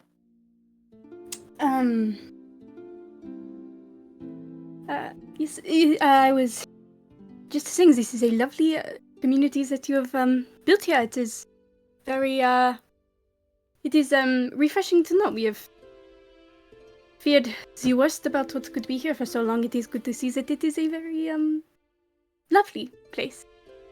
I think you see Sylvia, like, brightens considerably and reaches out and, like, squeezes your arm a little bit and just, thank you. That, means a lot to me. Enzo and I have really tried to make this something, so And you have beyond succeeded. And you see, I think Tanith kind of, like, very good-naturedly, like, squints up at the sort of, like, rocky ceiling above and goes, a bit too enclosed for me, but, I'm glad it serves its purpose. It was your journey in, alright? No nightmares plagued you? No, it is, I think Good. Elise kind of, like, touches the brooch a little bit, that came from the tree with all of the beautiful memories, and it is like, it was actually, kind of enjoyable. I feel weird, but... Yeah, I think you see Tanith's eyes. You get that, like, Tanith, who seems to be, like, scanning their surroundings every few seconds, and who you get the sense is, like, second in command for a reason, and that reason is being very good at picking things up very quickly. Eyes kind of, like, dart down to where you're touching and just, I see you're welcome as Glass Petal Grove. Oh. It's one of the more pleasant ones. Yes, it is, not... Like, Elisa's, like, letting people see that she's grasping for words. It's like it's something she never does. She's always very like, it is hard to articulate all of these things that I am thinking and feeling. Being here, it can be overwhelming, I think, to say the least. yes. Thorn is quite a character, though, I will say. I was wondering if you'd bumped into our friendly wanderer. And you see Sylvie sours a little bit. Can I make an but insight Tennant check? doesn't look. I think On without even an Sylvie? insight check, you can make one if you'd like more than the information I'm about to give you. But without an insight check, I think you can, from the conversations you had last night, you know that Sylvie and Enzo are not huge fans of Thorn, just because they generally don't trust him. And I think you also get the sense that, like, you know, you were with Thorn for like an hour. He can be perhaps occasionally a smidge annoying. And I think, you know, Sylvie and Enzo have been here for a while, and they're probably on the receiving end of that annoying energy more often than they would like to be. But I think you see Tanit looks like completely unbothered by the mention, and even like a little bit amused at Sylvie's annoyance, and just, did they play helpful guide for you? And give you any trouble? No, they were quite polite. Good. Answered a I'm few glad. questions about how this place works. You don't know anything about how they got here, or what their, as Sure. the kids say, deal is? You'll have to be a wee bit more specific. Thorn's one of, if not the most ancient creatures here in the Dreamin'. They are as much the Dreamin' as the Dreamin' is them. But there are rumors, of course, that they were one of the first. Truthfully, I don't know. I think if you listen to what they have to say, you kind of catch on to what's lies and what's, or not lies, but the twisting of the truth and what's just the real truth. But there are some who think him to be a prince or king. There are others who think he's just been here too long and decided to play a part. I don't know what I think of Thorn, to be honest, other than that sometimes they're helpful and sometimes they're vexing a bit. But Well, to hear them tell it, they said that they were born here. Is it common, or is everyone else at once been a newcomer? well, they're from, more than likely not from the ruins of Reverie. Up by the, you seen the big castle looming in the distance? Yes. Reverie is the village and sort of what's left of the kingdom that surrounded it at one point before the Journeyman was... Before, you know, the big fuck-off magic wall separated everything from the outside. But, so I suspect that Thorn is likely from there. Whether or not he was born here before or after the gate went up is anyone's guess, but there are more than a few fair folk who still linger in the ruins, some of which who were there the day that whatever happened, some of whom are just descended from the people who were there, who stayed behind. But, yeah, I apologize, I'm more help in the landscape and the changing nature and the nightmares. Oh, speaking of which, kind of points at Sylvie, I'm just to get ahead of it, you're gonna find you're missing a sack of your grain. That blasted fucking serpent nightmare surfaced its head again and just tore through it before we could grab it. And Sylvie just kind of like, it's fine, thank you for, we'll make do. Thank you for the warning. And he just, yeah, I'll tell you, the day we figure out how to kill that thing for good is, it's gonna be a good day for me. I half suspect, venture too deep in the wandering woodlands in a few days, you'll find a wandering wheat field has joined it. Just, yeah. Anyway, sorry. Points back at you, Elise. No, What were you asking me? Sorry. I'm all caught up in supplies and wheat and trade and such. No, I did. That is quite alright. It is actually quite nice to be the one hearing a history lesson and not the one giving it.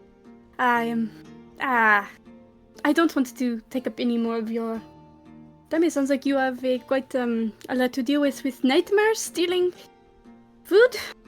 Yeah, you know, whatever And I think you see the Fae kind of catch themselves and like eyes flick to Sylvie and like a little bit of a nod. Whatever happened out there the other day, it's caused a lot of people out on the other side to start dreaming and having nightmares again. And I don't know if I was telling your friend here, this kind of nods it to be a. When people dream on the other side or nightmares on the other side, sometimes they manifest here in the dreaming, and a lot more nightmares means a lot more work for the Rangers, trying to put them down before things get out of hand. But we tend to be more busy at nighttime than during the day, so it's mostly just meeting new friends and trading wheat and interfacing with our good friend Thorn. But yeah, anytime. Sylvie was telling me a bit that you're probably venturing out in search of someone, and Sylvie I actually had not had the chance to make that recommendation yet, but I think I know of someone you can seek out if you're looking for allies. Yes, it would be much appreciated. Yes, we will. I believe we will need all the help we can get. I figured, I can I figured very selfishly, but not regretfully, keeping my daughter here. I want to make sure you're not, what's the word I'm like, shorthanded, I suppose. I look forward to meeting whoever you recommend. I think, Tavia, you could go grab the others. Yeah. I'll just go grab Lurk. And Alia, I'll just go do that. I will do that. Yes, you seem very assured that you will. I can do that. Great. Okay, nice to meet you. Kind of points at Tanith, and Tanith just kind of like squinting at him a little bit, just kind of gives him like a little bit of a nod of like, yeah, okay, bud. That's a weird energy you're exuding there. And Tavia just marches off in the direction of the little shelter, I think right as Alia and Lark, you are stepping out. And Tavia kind of walks up and goes, oh, hey, you're up. Good morning. Hello, both of you. We're having a conversation over there if you want to join. You don't have to. I guess you can, like get breakfast and tea or coffee. They probably have coffee and stuff here if you'd rather do that. Oh, no, it's fine. Honestly, I don't need caffeine. Apparently, I've been peppy enough already. I'll just find Elise. Elise is over. Okay, bye, Elliot. Kind of looks at you, Lark. Morning. So you snitched on me, huh? A little bit.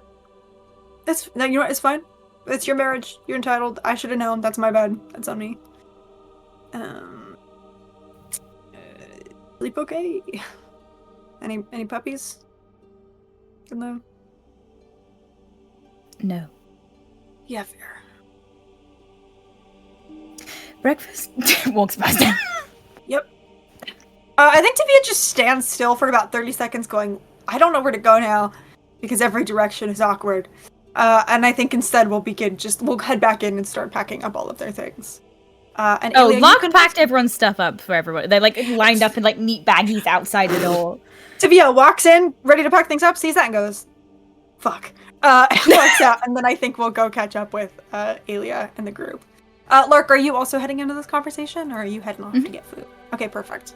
Then yeah, all of you can step into this conversation. I think right as Tanith is sort of like snorts a little bit at the conversation that you guys are having, and just, you're sure you're gonna go find Wick? Listen, very talented, very capable person, just not the most inclined to leave the Dreamlight Lock. You can have a strong case, I think. Leave the what? Sorry? The Dreamlight Lock. It's you're from you know the Wishing Lock, Spring Court. Yes. It's the other side of it on here. It has sort of like an echo. We call it the Dreamlight.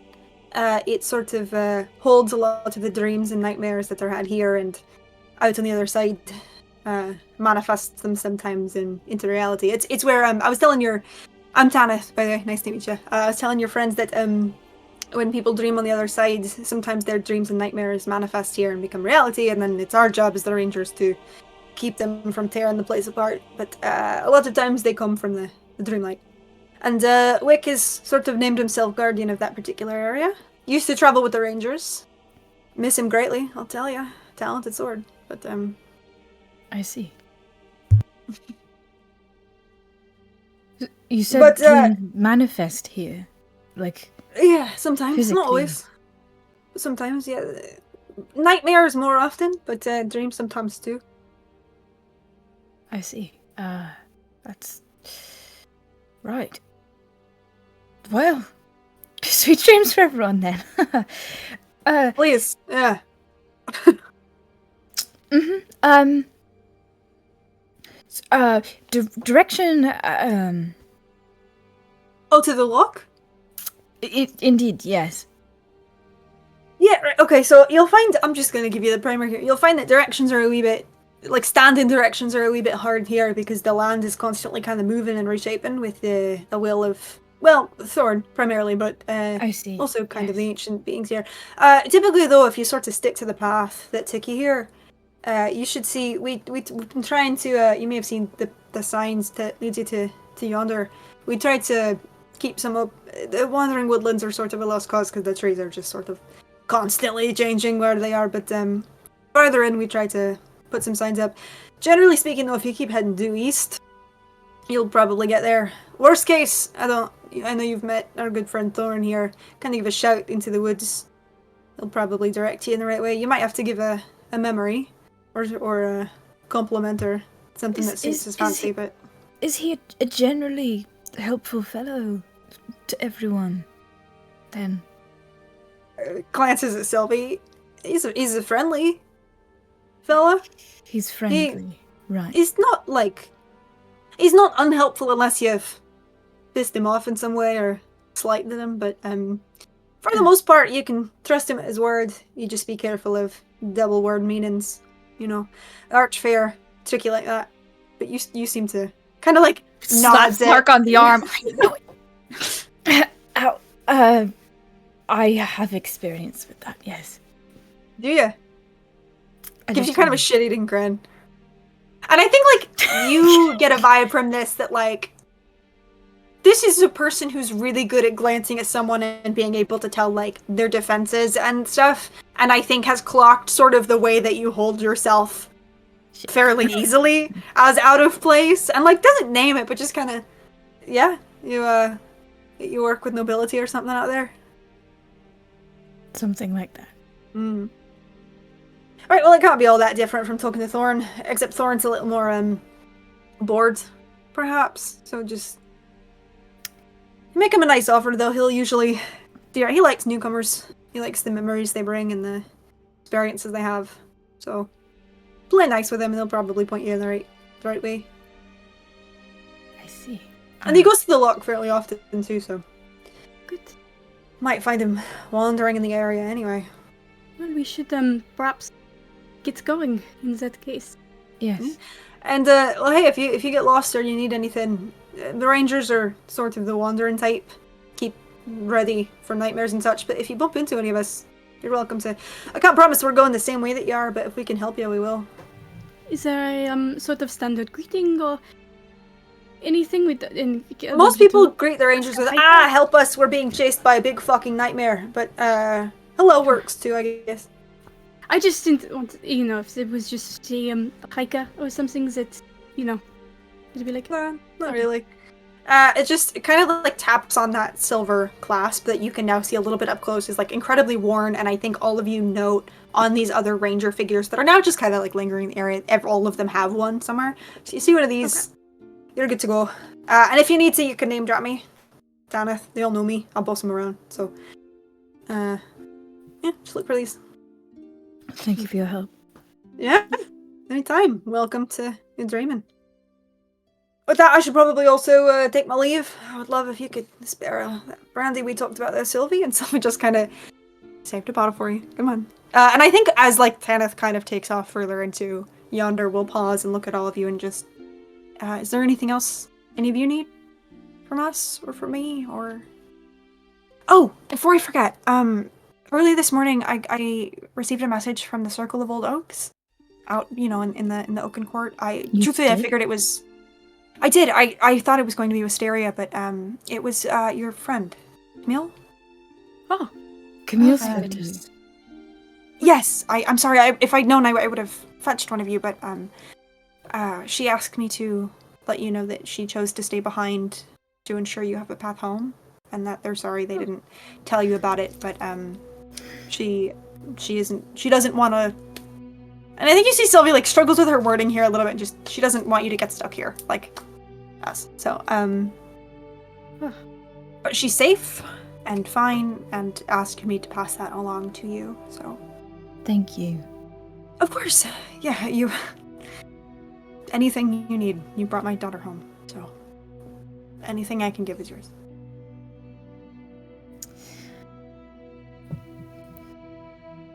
All right, folks.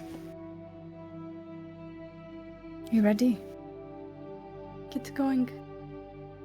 Yeah, let's do it.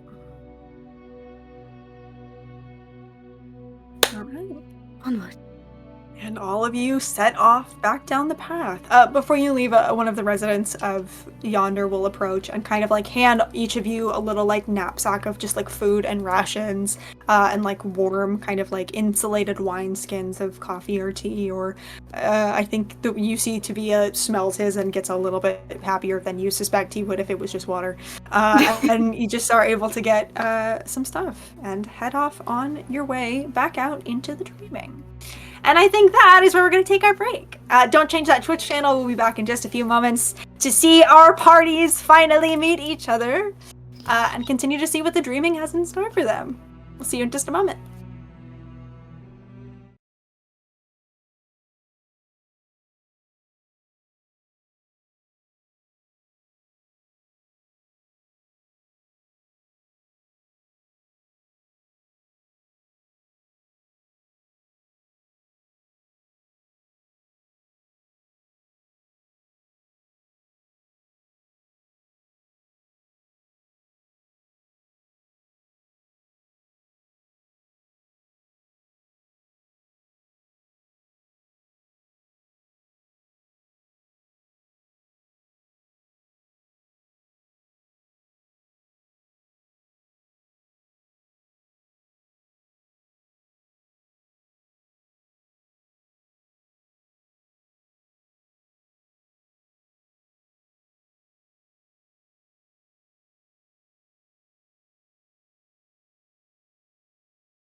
And welcome back. I was waiting for a ka-chow that never came, but it's okay.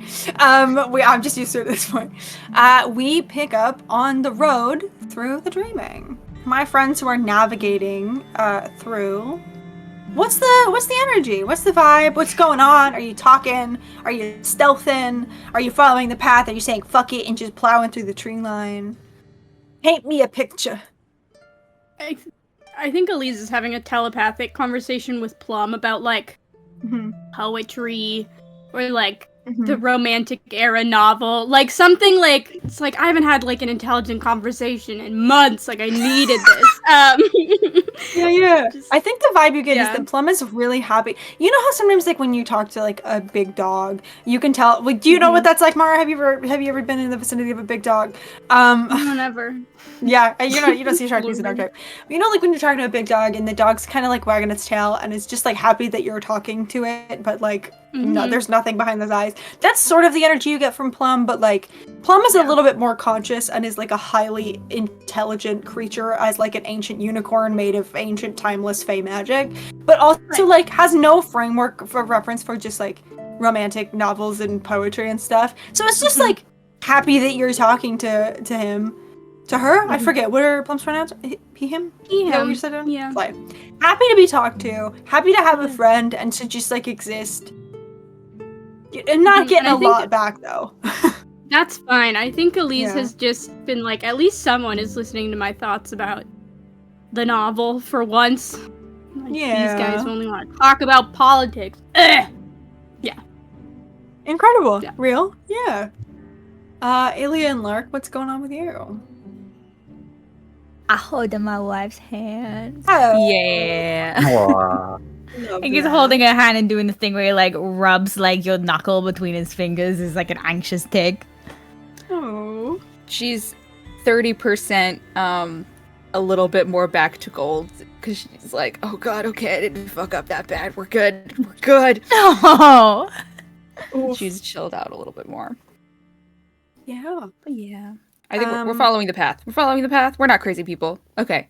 Yeah. You could just see what happens. It could be kind of like funny. Incredible. Let's see. I'm gonna say anyone who thinks they're leading, and I will make this for Tavia as well. Go ahead and make me a survival check, or anyone who is like trying to navigate in this area. I'm not gonna tree out, but I'm gonna tap into my treeness. Yeah. Tell me more about that. I don't know. I have no idea. Okay. That's okay. I have a Can plus I- 5 in survival though. Gorgeous. That's an organic 20. an organic 20. Okay. Organic. All Mhm. natural. Grass fed and Oh. everything. That's Wow. No crazy. GMOs. Not even one. No pesticides in this survival check. 0. Anyone else making a survival check? Can I just make a perception check because she's Absolutely, you less interested can. in that and more interested in are there guys in the woods? Always Guys worried in about a your guy in woods? the woods. It's more likely than you more think. likely than you think. That is okay. That's a 30. Ooh, then I actually have 'Cause to I'm do math. Give me a second. Crazy. What math? What math, James? Sorry about it. Okay. Hang on, I'll get there. Oh shit. Okay.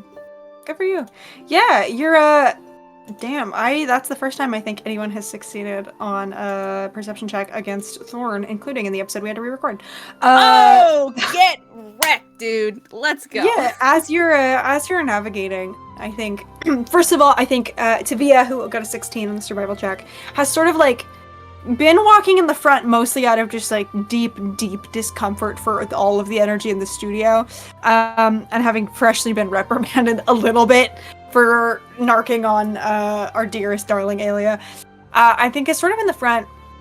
And I think that all of you recognize Tavia has sort of shifted into Pirate King mode, and has like some sort of like scrap of parchment that none of you noticed. And I think you watch as Tavia is like, to the best of their knowledge, trying to assemble something akin to like a map, and is taking notes on like environments and paths, and like knowing that this environment changes, and having gotten like this rundown from Tanith, like where things are at this time of day, where they are, just trying to like track and get a like an idea of this environment. And I think every now and then like sort of pauses and tries to get his bearings, and Lark, you can sort of just like kind of gently course correct the group into like the right direction as paths split or are interrupted by like some of the wandering trees in this area. Yeah, I think as much as like Tuvia's gone into Pirate King mode, Lark's gone into like Fae mode, and like is again like kind of like just can't help but tap into that innate magic of the dreaming, like that fuels all of their own magic usually, but like this just feels so entirely different. It's like very intoxicating to them. And is very much like navigating not through any like survival or ranger kind of skill, but just through like listening to the spirits and what the surroundings are telling him. Yeah, absolutely. And I think like the path that you all are following is, I think the more you travel, the more you kind of realize on the cusp of like several different sort of like biomes or environments within the dreaming, and that's what makes it the safest path. Is it never strays too far into one or the other to get caught up into the magical phenomena happening there. So as a result, you sort of like get kind of an idea of some of the other places in the dreaming. I think at one point you walk for about an hour, and I think at one point as you sort of leave behind what you've seen before in like the wandering woodlands, and I think you catch like a glimpse of Glass Petal Grove, which is where Elise and Lark entered the dreaming. I think you see like some trees not too far off in the distance to your left that lead up to like this sort of craggy mountain that almost seem to have their own like snowfall or snowbank, and the air, like the breeze that comes out of it gets a little bit colder. You just start to pick up on like different places in the dreaming that seem to exist in their own little world. And as you are kind of passing by, I think about 40 or so minutes into this journey, Aelia, as you're passing by, and you can sort of see like, I think on the side as you're like kind of just beside this slightly snowy forest, you see tucked within a little bit in like a little patch of snow that's not quite deep enough to stay truly frozen, but there's enough that you can see. I think what catches your eye is not necessarily like Thorn, but you see two big eyes, kind of like, yeah. Did you ever, when you were a kid, hear that joke where like people get a white piece of paper and they draw two like dots and then one in the center and be like, what is this? It's a, yeah. You kind of get that energy where you just see like two eyes and a little nose, just like looking at you. Fascinating. I think that Aelia is very, very deeply amused by this. And I think kind of pausing for a moment, not like falling too far behind the group, but just taking a second like to pull off to the side. It makes a very big show of going to the little pouch on her belt that has those little dog treats that she gave to O the day before. In a way, like trying to like goad a reaction out of them. I think the eyes like focus and fix on you, and then from towards like the back of this little snow patch, you see a little puff of white tail like break free from the snow, and some snow fall off of it and just starts wagging back and forth very quickly. Just watching, waiting. I think that Aelia takes a second to like just scan the tree line like just beyond O. Not really, like, knowing that she's probably not going to see Thorn, but I think we'll just kind of take it and toss it towards this little tail in a nice high arc so they can try to catch it. You watch as this, like, pure white, like, kind of shimmering, tiny winter wolf cub bursts free from this little patch of snow and, like, jumps, snatches the trait out of the air and sits and starts doing that, like, thing that like dogs and cats do where they're just going like just really like messy big like chomps on it very happily. You don't see Thorn, but a moment later from the back of your group on the other side you just hear, well, you weren't there very long, were you? Find them as boring as I do? And all of you hear this. I think to be at the front like visibly startles and like the hand goes to the dagger a little bit as they like whirl around. Lark startles and his hand goes to Devia's wrist and then he drops it like a hot iron. Yeah. And you see Thorn there, I think here Thorn's hair is like, I think Thorn's hair is the color of midnight, like a deep purple with little flecks of what almost look like starlight. And it's like pulled back into this little, very neat French braid, and just, I was worried you'd be there for far longer.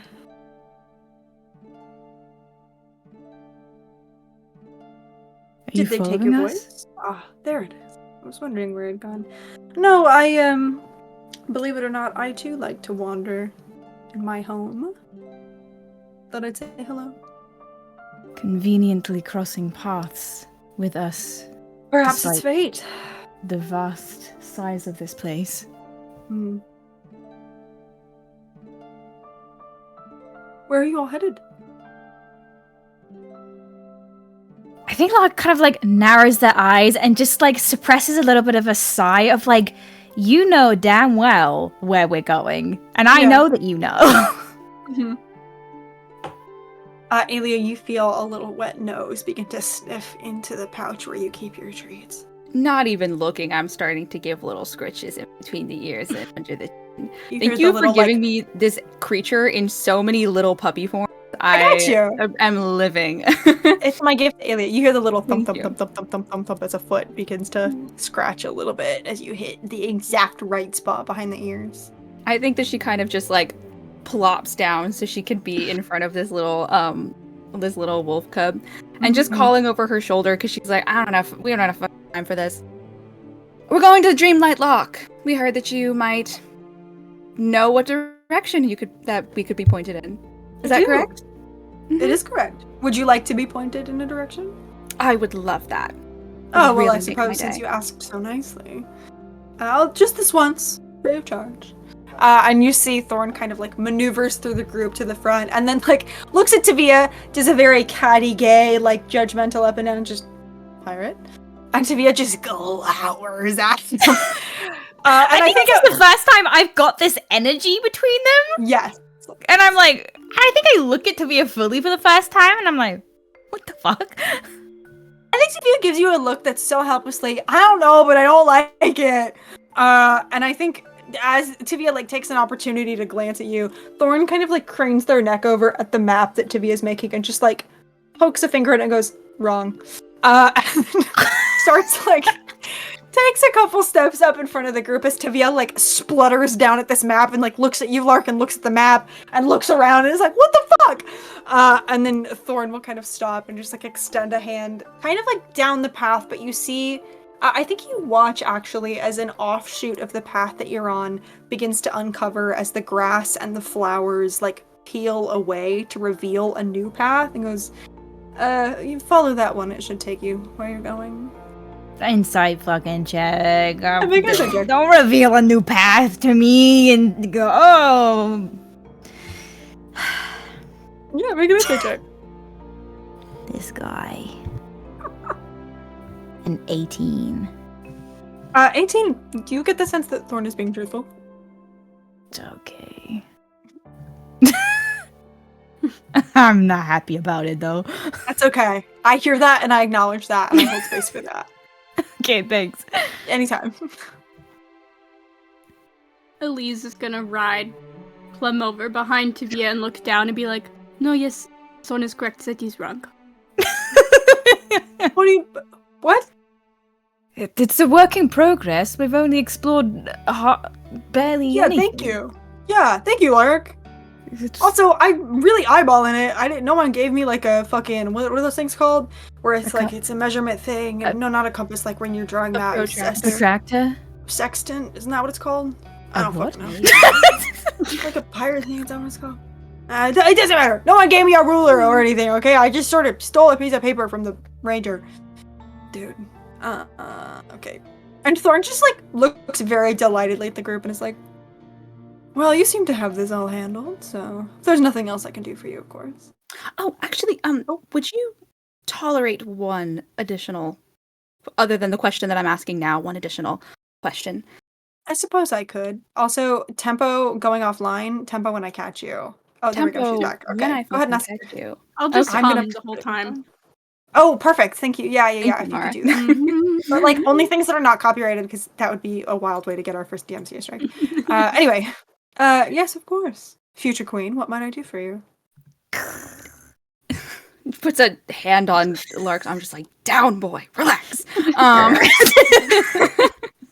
Sensing the energy from you, sits. Oh. You're upsetting the baby.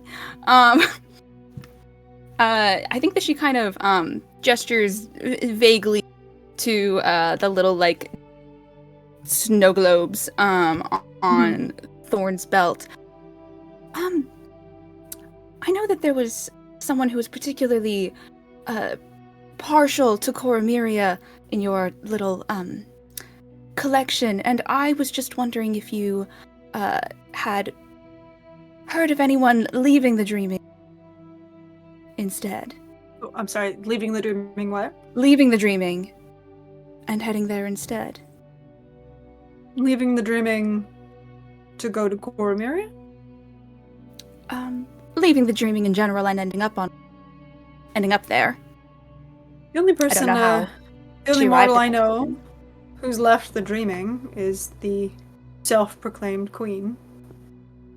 Or at least left the dreaming recently, but it's not a very common thing. Can I insight check? I think I know of you, one like- person. you clocked, I think, Thorn the other day, and I think you've picked up his house. I'll say without a check, you can tell he's being Okay. sincere. Okay. You don't get the sense that they're hiding anything anyway about this. Yeah. I think she kind of slumps a little bit. Wish we could have waited for that letter. Who are you looking for? Just a lady, kind of looking to Elise to confirm that she's not totally talking out of her ass, and I'll fully remember. Lady Cordelia.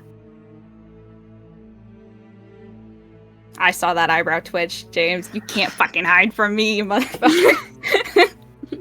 I think you see Thorn kind of blinks, and then make me a persuasion check, actually. Yeah, oh my god. I'm good at that. Okay, Mm-hmm. let's do this. Okay, that's a 19 on the die plus 7, 20. 26. I think you see Thorn kind of blinks at you curiously, and just queens stick together. I see. Queen.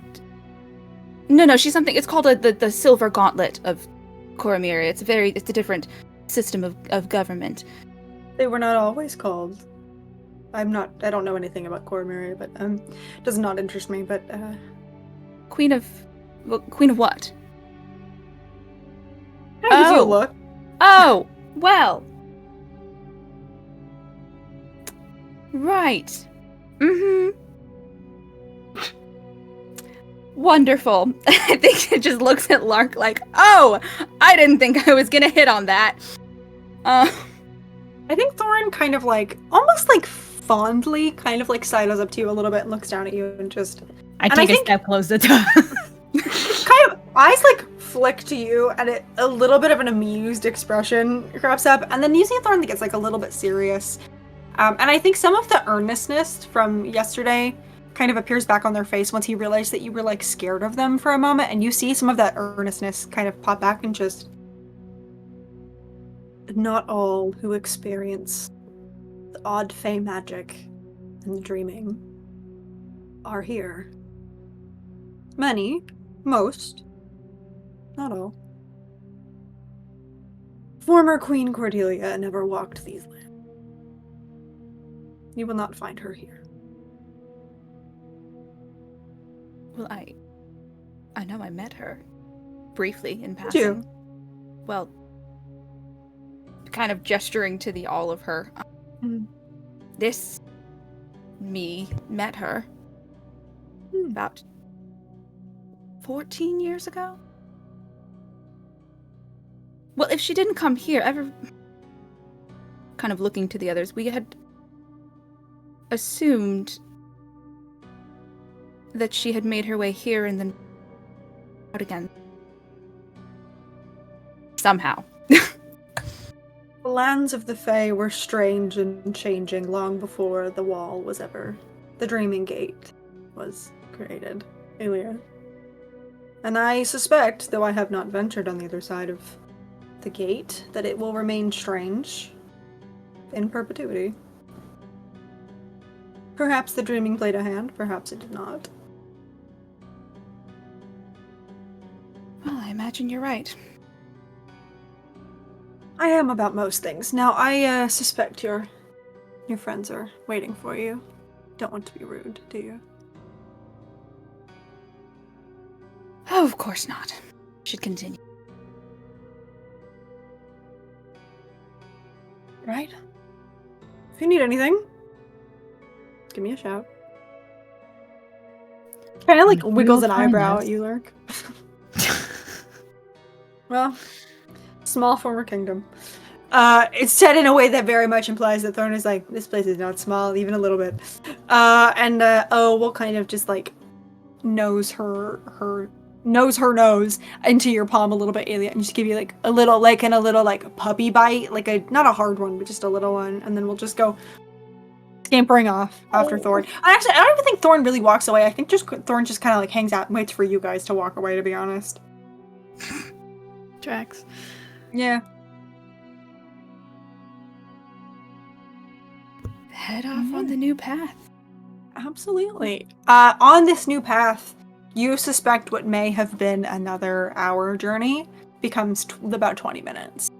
Until finally, you're sort of like dipping into like bits of the wandering woodlands on this new path, but you find that the trees don't move around you and the path is steady, in a way that I think probably annoyingly makes you all suspect that perhaps Thorn has placated the land as well in forging this new path for you, just to make your travel a little bit easier. And finally, just past the line where the wandering woodlands meets a more typical forest, farther into the dreaming than any of you have ventured or heard about so far, you find a peaceful glade under a canopy of trees so thick that even at the height of the afternoon, it seems to be on the cusp of twilight. Rays of purple-kissed light just barely stream through the treetops, painting strangely shaped patches of light along the soft grass. At the center of the glade sits what appears to be a massive lake that seems to be lit somehow from under the water, rippling in bright blues and shining silver. It's clear even from a distance that this lake has some sort of intrinsic magic, both due to the light it gives off and the way a feeling of peace seems to settle over everything here. Wick and Ori, you have had about 3 hours to prepare for your guests. Where do they find you here? Where would Ori You- have taken him to? That's the question. I think like whatever the equivalent of like the biggest willow tree is that is here in the loch, she's like laid out a bunch of fish and has been like pulling flower petals off for you to like throw like confetti for whenever people come with this grand idea of how to like greet friends. We offer them fish, and then when I say welcome, you throw the flowers. Can you? Why don't you throw the flowers? I think that would be more welcoming. I think it might be threatening if I throw flowers at people. Okay. Well, what are you gonna do? You have to have something to do, my darling. I will say hello. Does that sound good? Okay, yeah, no, that's good. So you greet them and you say hello, and then I'll come out and I'll throw the petals and I'll say welcome. Exactly. Perfect. Okay, no, this is wonderful. I'm so excited. Okay, I'm gonna hide behind the tree, and then you, when they come, you do the thing. Okay. Yeah. Again, So- he's standing there with his sword and just waiting. So, as you all venture into this glade, you see towards the back of the lake there is this massive weeping willow. Actually, not too dissimilar from the willow that you all used to step into the gateway of the dreaming for the first time those weeks ago. And standing in front of it, you see Wick, this figure with the sword, and nobody else. But you're not really expecting anyone else. You were set to find Wick. This looks like a warrior, so... Yeah, Wick, you, I think, hear the footsteps through the brush of this glade whose sounds you know so intrinsically that you don't even have to look or to focus to feel when something changes. And a moment later, this merry band of gay people walks into your glade. Yeah. He just kind of says, welcome. We're over here. I think Lark clocks the person, kind of registers, oh, this is probably the guy we're meant to find, and then registers there's stuff prepared for them, and is like, did someone give you a heads up? And it's kind of like, hello? Hello. My cue. name Welcome. Yes. I didn't take it completely aback. Again, I grabbed Tavia's arm. Tavia, also startled, a little bit grabs your arm back. And then drops it. Oh, hi. Hello. Hello. Oh, am I supposed to grab Wick's arm? And goes and grabs Wick's arm. Hello. I let go. No. Hi. My name is Shoots a quick look at Alia, like, oh, are we meant to be doing the fake names here? And then kind of, my name's Lark. When newcomers. I know you. I've seen you in your dreams. Floats close to your face. Really? Like backs up a little bit. You were in my dreams, or my dreams. I can't enter your dreams. I can see them though. A silver key, a tall tower. Right. Yes. Yep. That's me. That's myself. Hi. We would just like pull Ori back, just like by the back of her shirt. Like, I was like, people don't usually like discussing their dreams with people they just met. How about we start with an introduction? Oh, of course. Hello, my name is Ori. And this is. Oh, you say your name. Hello, I'm Wicked Rebel. You can just call me Wick. I think Lark, like, automatically, in a really bad habit, goes, oh, formal introductions, and goes fully into, like, court mode and does, like, a royal, like, greeting. Mm. And then I think probably it's a little bit fumbled at the end because they realize what they're doing and they kind of, like, draw themselves back up again. Nice to meet you. Would Wick clock that as, like, like, different, like, royal? I think what you clock it as, more than anything, is a mannerism that feels very similar to Thorn's mannerisms. Oh, God. I think that's sort of the only frame of reference you would have. But, like, you know, Thorn, who just a few hours ago gave you a very, like, formal, if much more relaxed kind of bow, I think it's very similar to the way that Thorn greets you. Would Wick clock the facial similarities as well in this? Make a perception check. Okay. Yeah. Excellent.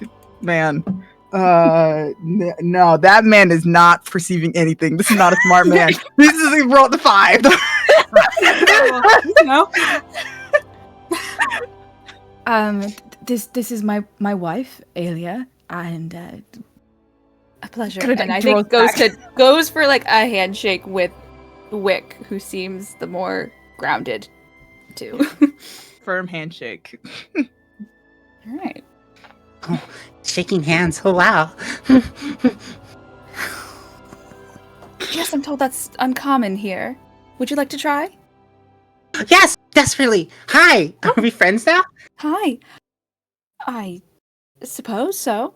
I don't know. What are your qualifications? What does that mean to you? I think it means something different here. It means that I love you, and then you love me, and so now we are friends. Oh. Well, love is a very big word. I think he's having a moment of like, oh god, this person is like so like, I want to put him in my pocket and I don't want to disappoint you, but also I don't want to like lie.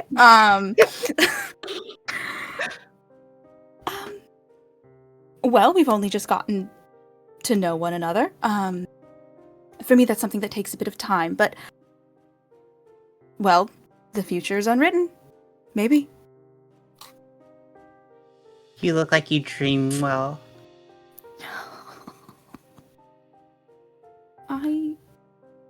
Thank you, I think. I've not had many opportunities before now, so I don't really know if I'm a good dreamer or not. You just look like you dream of love. Well, the most recent one was my dog, and I do love him. Is he your friend? Yes, he's one of my best friends.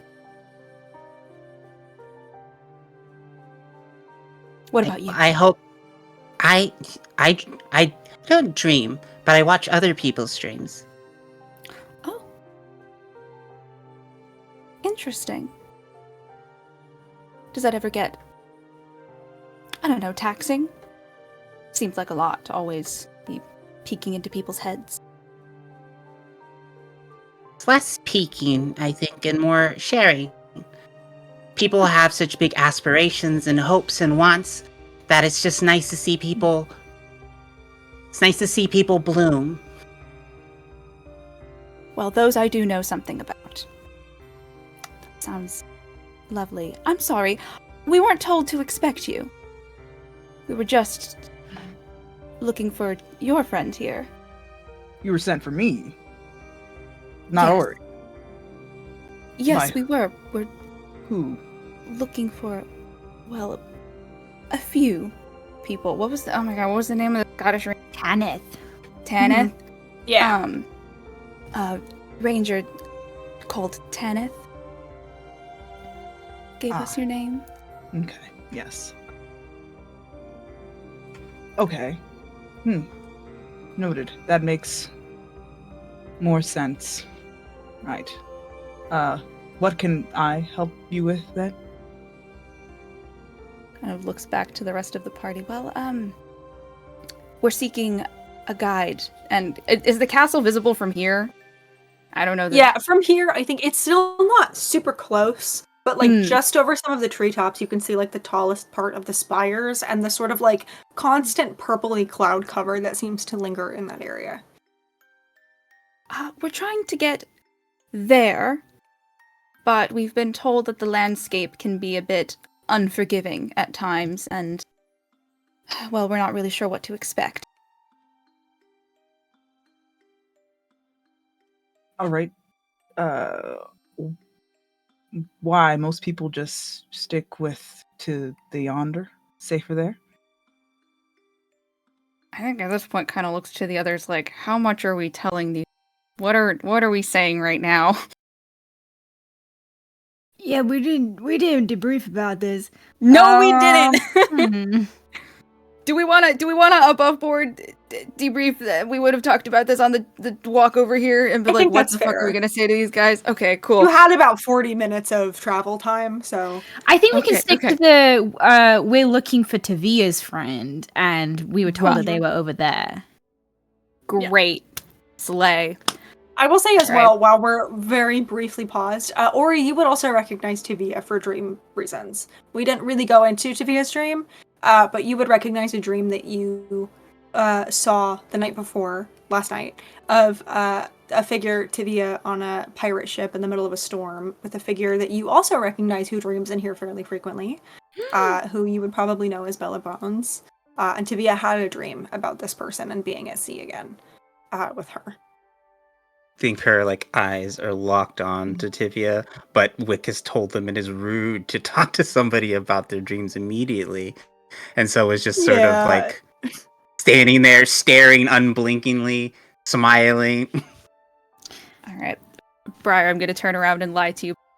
I apologize.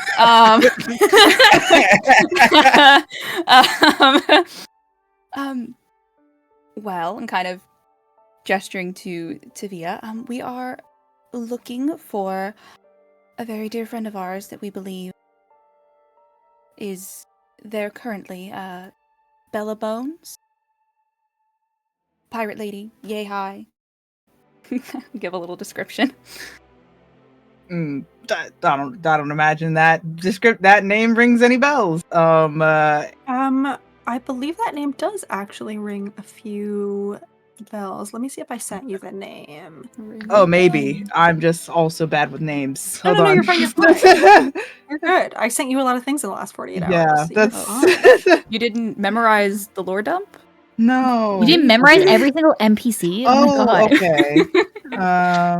Ba, ba, ba, ba, ba. Okay. Oh yes, I recall. Okay. Okay. All right, noted. Okay, I've caught up in my mind.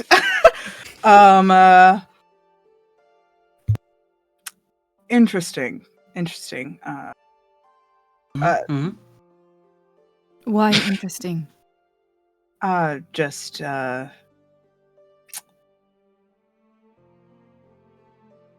You know this person? I feel like he's like, I don't know if I should trust these people now.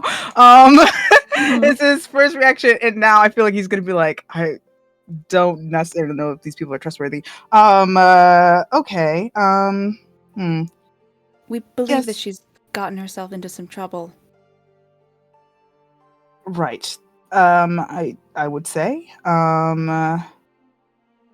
We should help them if their friend's in trouble, shouldn't we? Perhaps, but I don't. We are not affiliated with her partner, if that is your concern.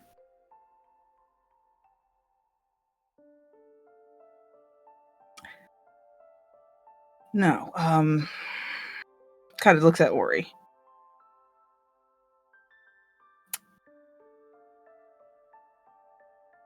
So you're only here to collect Bella.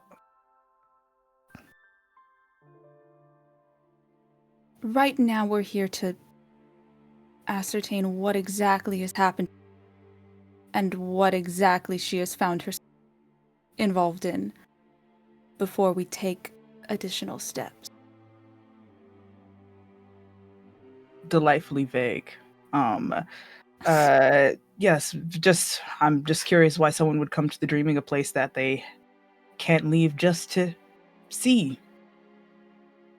Oh, just because it's never been done doesn't mean it can't be done. A dreamer. Bella is not my mom, but is in the way that matters. I just want to see them again and make sure they're okay. So You dream of her often. yeah. Like, we have to help.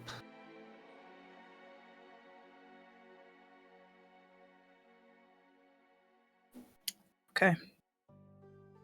If you'd like to Can help, I- we will help. Yeah.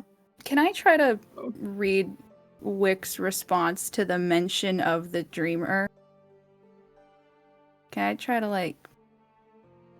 I feel like they're both doing the same thing of, like, looking at each other really hard and being like, who are you siding? Who do you hang out with? Friends? Are you friends with my friends, or do you hate the same person that I hate? And are both, like, I'm trying to size them up so bad right now, and I'm having a hard time.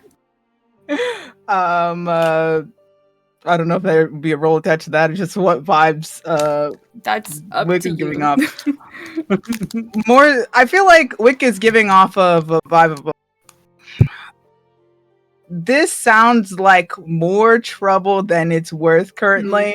You get the impression that like he's like, I don't like the things I've heard about this person, or the things that around them. And basically, like when they say that name, you're like, I don't know if I want to find that person. Is the vibe you're getting from Wick more so than anything. You get his idea, his allegiances is solely kind of with Ori. Gotcha. Okay. Right. Just so we're all on the same page here. Kind of looks at the others like, we gotta tell somebody something. I think Tavia's very much giving you a look of like, we should just be fucking honest at this point. But like doesn't want to overstep because it's not their secret, you know? To make an extremely long story short, the Dreamer has rather fucked up pretty much all of our lives. And is fucking with the fabric of reality in our kingdom, and rather afraid for both that, what it could mean for the dreaming. It's just, it's a whole can of worms that we can't really begin to unpack until we get there. Along with general concern for, the life and limb of our various loved ones who have found their ways here. It's a lot of shit. I'll be completely honest with you, but we really are just And- looking for someone to get us there, because based on the way that we've been pretty unsuccessful navigating this place without a guide so far, I don't think we would do very well or reach it in a timely manner without assistance. To be clear, my duty as a ranger is to the Dreamlight Lock, aka Ori. She is my priority. So, if she wishes to go, we shall go. But it is quite dangerous. So if I travel with you, that means that her safety must also be one of your priorities. I think with a very, very fond look to Lark, she nods. Of course. I understand. I think Elise has slid off of Plum, but has not made any, like, is at the back of the group, not made any move to introduce. Can I just, like, make a quick, again, flipping through her Rolodex, if I, like, recognize either of these faces from history or any of the names they've given? I don't know that you necessarily would. You definitely don't recognize Ori. Okay. I don't know that you would recognize Wick. I think a lot of the records that you have are from, like, much more recent times. Yeah. I think, if anything, like, most of the faces that you have recognized were, like, lingering in Yonder, here and there, but yeah, you don't have a lot of records going far back, and you as the archivist would know it's probably because Ambrose had them redacted. Yeah. Or, like, hidden, so. I feel like Wick's armor is also like super old if you know your history. His Yeah. armor's really old. 100%, yeah. Does it look from our realm or from this one? I feel like No, go ahead. I feel like Wick would try to emulate much as home as possible. That's kind of the direction I was. Yeah, I think the construction you have things that you have seen in past armor construction throughout the courts. Yeah, it doesn't give you the sense of, like, in the way that Thorn looks like someone who's imitating life on the other side. I don't think you get that impression from Wick necessarily. So I don't see, like, any of our courts, like, insignias anywhere. Wick, do you think that Yeah, your he armor would. would bear? Yeah. Yeah. Lark, make me a perception check.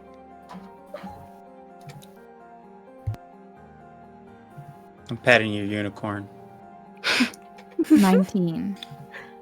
19? Yeah, I think that you would recognize instantly, like, a lot of the imagery in Wick's armor is reminiscent of the Spring Court.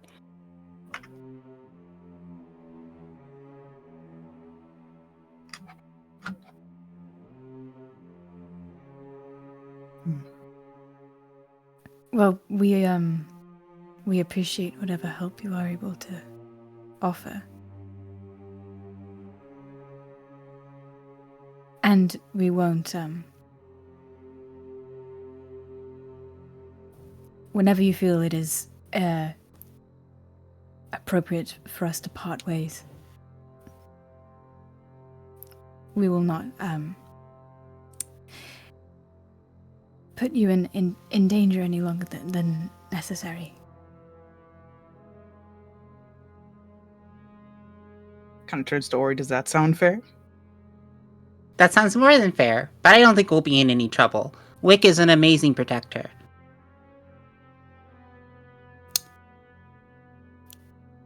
Excellent. We have a few of those then. Can I ask? are you all... Oh, no, sorry, please. Oh. Are you all also... Do you also serve someone as well, like Wick does? I don't. It's a tricky question. You look like His Majesty. Sorry, who? Fucking locked in. Pardon? His Majesty. The last prince. And who might that be? Our Lord Thorn. Oh. A prince, is he? Supposedly. I know this to be true. How exactly do you know, if you don't mind my asking? Oh, his lord would have me keep his secrets. Some dreams are not for sharing. Oh, I'm sure. I understand. So, friend of yours, then? And I think Sabia's eyes kind of flick more to Wick than to Ori, but, like, it's a question for both of you. He came to me a long time ago, looking for something, as most people do. A sadness washing over him, bringing with him occasionally a winter, and the winter doesn't exist in the dreaming.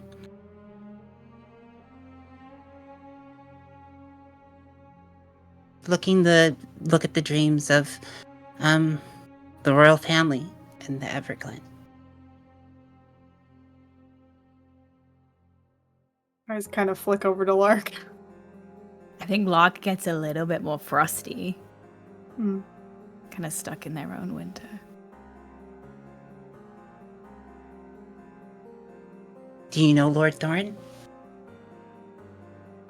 We have We're never acquainted. met before yesterday. He said you would need help. Did they? Yeah, said you would need help. As the denizen of the dreaming, I am more than happy to give you help. We are friends now, and friends help friends. Well, so be it. I think they like hold their hand out, and I think they lean, not quite like taking over, but they lean into a little bit of their wild shape magic, and their hand becomes more fluid and made of this like kind of rushing seawater, much like your own form, and they hold out a hand to shake. Water for water. And it goes to reach out and sort of blends their water with yours. Fish are swimming back and forth between it. I am Ori of the Loch. It is a pleasure to be in your service, Your Majesty. Oh. You don't have to call me that. I that's not what I am. You're right. Friend. Exactly.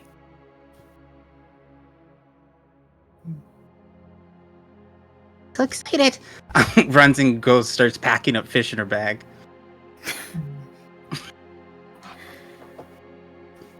Feel like during that, with the question of like Thorn and Ori's answer about Thorn, you get the look on Wick's face that's just very much like, I wouldn't call him that, but there's obviously like a recognition there on his face, but he just like lets Ori have that conversation instead of answering himself. I think that Tavia like meets your eye very steadily in that, and I think you watch as they like kind of like clock it, put it in his pocket for later. I'm just gonna give you like a little bit of a nod. And I think you see kind of reflected a very similar like hesitancy in the way that like a warrior unsure of their footing hesitates to step, I think, is what you see kind of reflected back at you. Yeah. A little bit. I feel like then he would say, I didn't get the impression that Thorn and your Bella liked each other very much. Really? Is that such a surprise to Thorn? Kind of like laughs a little bit. Well, I mean, I guess that would explain why Thorn's been a fucking bastard to me. No offense. Sorry. Not been very nice. Or he can't hear you. You're fine. Fair enough. Do you know, like, just on principle, or did something happen, or? I don't know what happened, but I know what happened after. What happened after? The dreaming is a place. It reflects the feelings, emotions, dreams of others, and things like that. There was an argument. It was really bad. I don't like when things happen near by Ori, but it's bad enough that the Wandering Woodlands had summer for the first time in quite some time. I think that, like, Tivia's eyes kind of flick over to the Fae and the group to, like, knowing that seasons hold emotions, but not really knowing enough about those seasons to clock whether that's bad. Just sort of, like nods at you, Wick, and then looks to the group to gauge. Yeah. Wick's also looking at them like, can't explain. It was summer. Passion or anger, sometimes, depending on the person.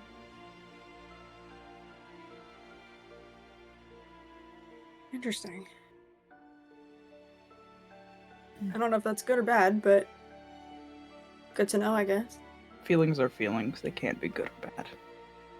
That's what you do with them. Fair? Yeah. And he kind of points to Elise and you are this one? Who's this? Yes, hello, my name is Elise. Nice to meet you. Kind of shakes your Their hand. voice. It's just Ori from like over in the distance packing. Yeah. No, she's admiring your voice. I thought she couldn't hear us. I can't. Okay. Amazing. Take a point of team inspiration, Barbie. That's objectively so funny.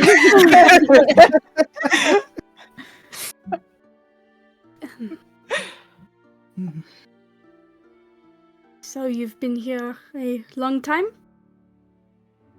How long? I don't think he knows when he's been here.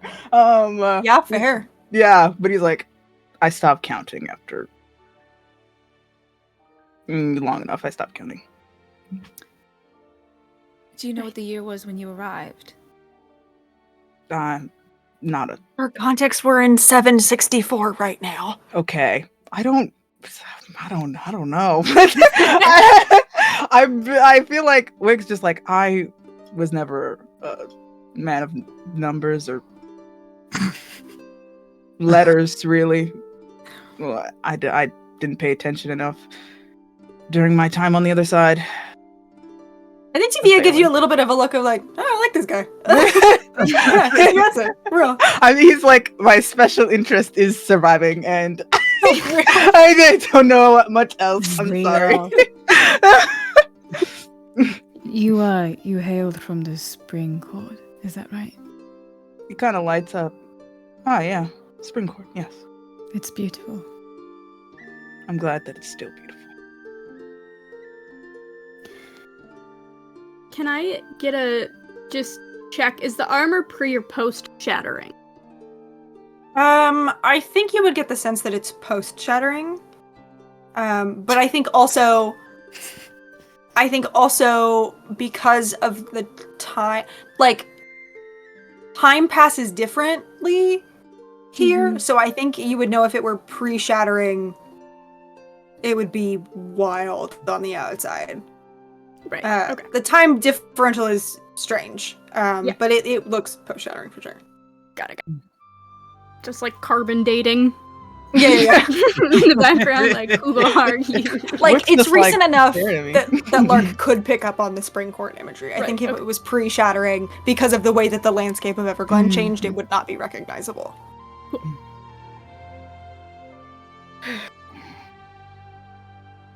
I'm just kind of waiting for. Comes back around. Tibia will also Do-do-do. kind of... I don't think I said my name, by the way. I'm Tibia Tides.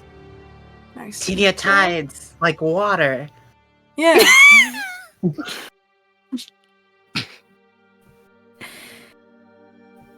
Yes, you have so much in common already. Oh my god, we should shake hands. This is so exciting. Yeah, for sure. Tibia will kind of extend a hand out to you. Wick, I'm shaking hands. You're doing an excellent job. I think, Ori, as you shake Tibia's hand, I think you feel just like a glimmer of something like intrinsic into like what makes Tibia Tibia, that like that calls to like the water magic that makes you. I think you feel there is like, not that Tibia is a being made of water, but there is some part of them that is intrinsically like tied to the water. Tides, to the water. And I think you even see like some of so like up one half of their body is like astral sea and up the other half is like ocean sea. And as they shake your hand with the side that's like the ocean, you watch as some of like the waves and currents and their moving tattoos like seem to ripple to match the currents in your hand just a little bit. Wow, you're beautiful. Oh, thank you. That's very nice. Kind of like ears tinge a little bit pink. Thank you. Wow. Fast friends already. I'm getting compliments. We're friends. He said we're friends. Oh. You see Wick give you daggers. I'm like, if you... we are enemies. If you fuck it up, it's what you like to get from him. Kind of like shrinks a little bit, but like seems to like give you a little bit of like, okay, kind of not. Amazing. Tavia has just escaped the ire of one paladin and has found their way into Never another. had the ire yet. Just don't mess it up, and you'll be cool. We're cool. Every paladin in this campaign gets their union mandated 15 minutes to put Tavia in a box and just shake it as hard as they can. I'm still shaking. He's Oh, not I out know. yet. Oh, I can feel it. Amazing. Yeah, right, okay. So is there anything, like, for travel that we should know? I know Tanith was telling us about some big fuck-off weird serpent nightmare situation. Is there anything else? So soon? Did he give you more details about that? Oh, do they happen often? Okay. Yeah. It should not be happening. That? Never mind. It's no concern. No, it's cool. Faye said something about, like, the way that, because of what happened out there in Everglen, the kingdom, not the planet, because we're on the planet. Anyway, that people are, like, dreaming and having nightmares more often, and it's causing more dreams and nightmares to happen here. I don't know if that's strictly related, but it feels like it could be. Right. Okay. But it also took a bunch of grain from yonder people. Right. Apparently there's just a grain field wandering around, it sounded like. Do Yeah. serpents eat grain? Not I don't think it usually. ate it. I think it just sort of ripped the bag open and destroyed it and stuff. Well, At least we'll have a bit of a heads up because it's probably leaving a trail of breadcrumbs that we'll be able to see before we happen upon it, and then we can just go in a different direction. They didn't slay the serpent. It didn't sound like it, no. All right. Well, duck if I say duck. Not that it Right. might help much, but Okay. Yeah. Noted. I guess look out for a lost field of grain. Yeah, And will they- do. What do you say, Ori? Oh, I said, yeah, we can do that. He's just nuts. All right. Well, we Yeah, should get I feel like you've just tell Tavia about just like, well, their usual nightmares aren't the only type of nightmare that comes through. Some rangers sort of deal with manifestations of people's fears and things like that. Make sure that they don't cause any havoc on the dreaming more so than they already do. Sure. Yeah. Is it strictly manifestations of the dreams and fears of people who are here? 'Cause Oh, we were no. under the impression that nothing got in Everglen. We don't, until recently, dream. My understanding is the nightmares. Where did the nightmares come from? I have an understanding, but I don't want to miss. No, you're good. You're good. Okay. So nightmares and the dreams that occasionally manifest here are made up of both people from inside the dreaming and people on Everglen outside of the dreaming. I think you, as a former ranger, would know that dreams and nightmares from outside used to be, up until like very recently, a lot less common because people don't dream on Everglen. But you would also know that as like people who are called or tempted into the dreaming in any stage of that do begin to dream first and foremost. So it is not like a lot of times, like, new dreams and nightmares from outside were seen as sort of like an omen that someone would be coming soon. But now that's all sort of topsy-turvy because people are dreaming and nightmaring all over. Yeah, that was my understanding, that it was both. Okay. Excellent. Like, no, it's a little bit of column B. Okay. Interesting. I do. Perhaps we should begin our journey. We can ask more questions and have more discussions as we walk, but I don't know how long the light will last here. We should probably use it. Yeah, we should go. We should go and we should talk. Yeah. All right. So just before we set off, though, I just wanted, like, is there anything? We're going to the castle. Kind of like half to you guys, half to the group, right? Yes, specifically. Yes. That is where your friend went. Okay, yeah. I mean, like, so I was trying to, like, kind of talk to Tanith about it a little bit, and I got a vibe that whole area is, like, wicked, cursed, haunted, question mark. Do you have any... I anything figured we if should you're think of, going or there, anything? you would already know that it No. was kind of cursed. Yeah. Let me just look at the exact wording. Yeah, it's something very old and very vengeful. Probably still lives there. Then I think we will get along great. Has it always been that way? James. I'm so sorry. I'm like, I don't know. I think so. Sometimes I just stay silent because I'm like, I don't want to, like, trample your territory. I feel like, what do you? No, I think you would know that, like, as long as you've been here, it's been that way. I don't think you have ever necessarily met anyone who has felt any differently. The castle has sort of always been like an avoid zone, but you also, like, because you know Thorn's feelings about it, I think you're not sure how much of that is other people's experiences and how much of it is Thorn's general bad attitude towards the castle. But as far as you know, yeah. Yes, people tend to avoid it. It's been like that as long as I've been But you here. think something lives there? Something, sure, certainly. I like shoot like a look at Alien. I don't think you quite know what Locke is trying to communicate, but it's like he's like stressed and scared. Oh. Just kind The ghost of my fucking dad in there, Jesus fucking Christ. probably. I don't know, man. Your dad's not dead. Why would his ghost be there? I don't know. I don't the white know. lady of Ambrose going in the window. Amazing. Yeah, I think, like, looks back at Lark, and again, like, you know, those fucking fall leaves are falling, and there's just like a god. Oh, we gotta deal with this. Why is your family tree so fucking complicated? I don't know. Do you I guys wish I always stayed in look this Boston. nervous, or is this just the dreaming making you?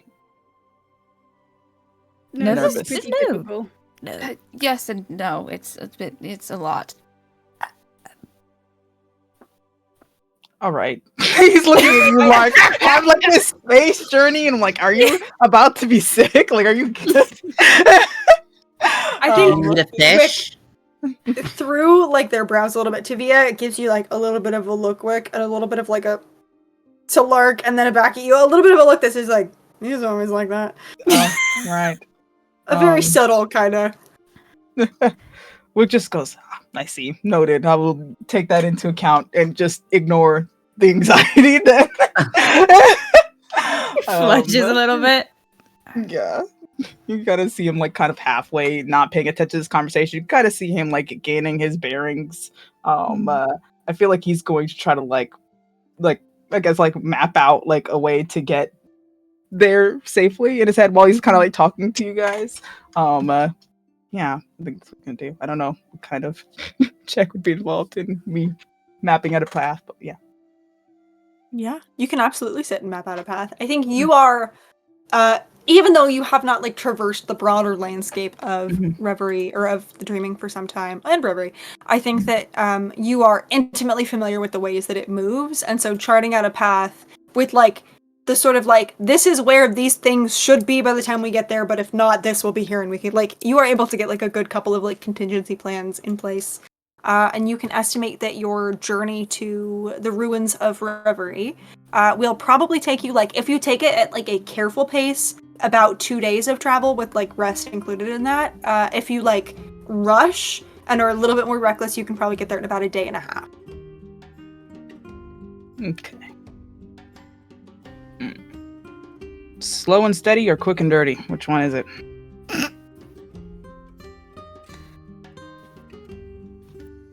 Question. Slow and steady. Oh, then we shall take your lead. Right. Oh, I get to lead? Cool. No, kind of. You see my back? That is the thing that you should be looking at all times while we're walking. Okay.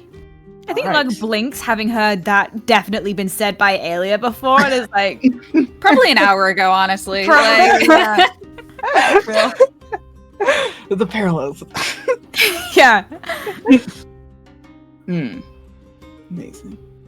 Do you guys want to take this fish with you, or catch it so kindly for our guest? He says it kind of threateningly. Someone take this goddamn fish. Of course. I'd like to do. He just kind of They bundles took it the up. fish. They took the fish. Like shaking your leg. That's a magnificent fish. Thank you. We caught it together. You did. Thank you that's, for doing that. Exemplary teamwork. I'm going to put this fish in my pack for later.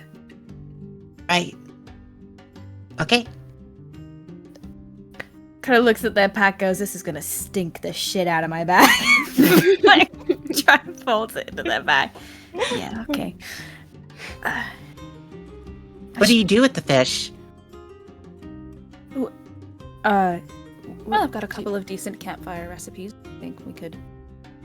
I don't know if I could find any of the ingredients out here, but Oh, we eat it. That's okay. Yeah. Love that. Is that all right? Kind of looking at like the None. little fish's like foot. I Yeah, assume it's okay. you I asked it. thought- Right, yes. You asked it. Interesting. Yeah. You know, the nymphs I speak to back home are not dissimilar to yourself. Kind of a nymph, but not really. Something more than.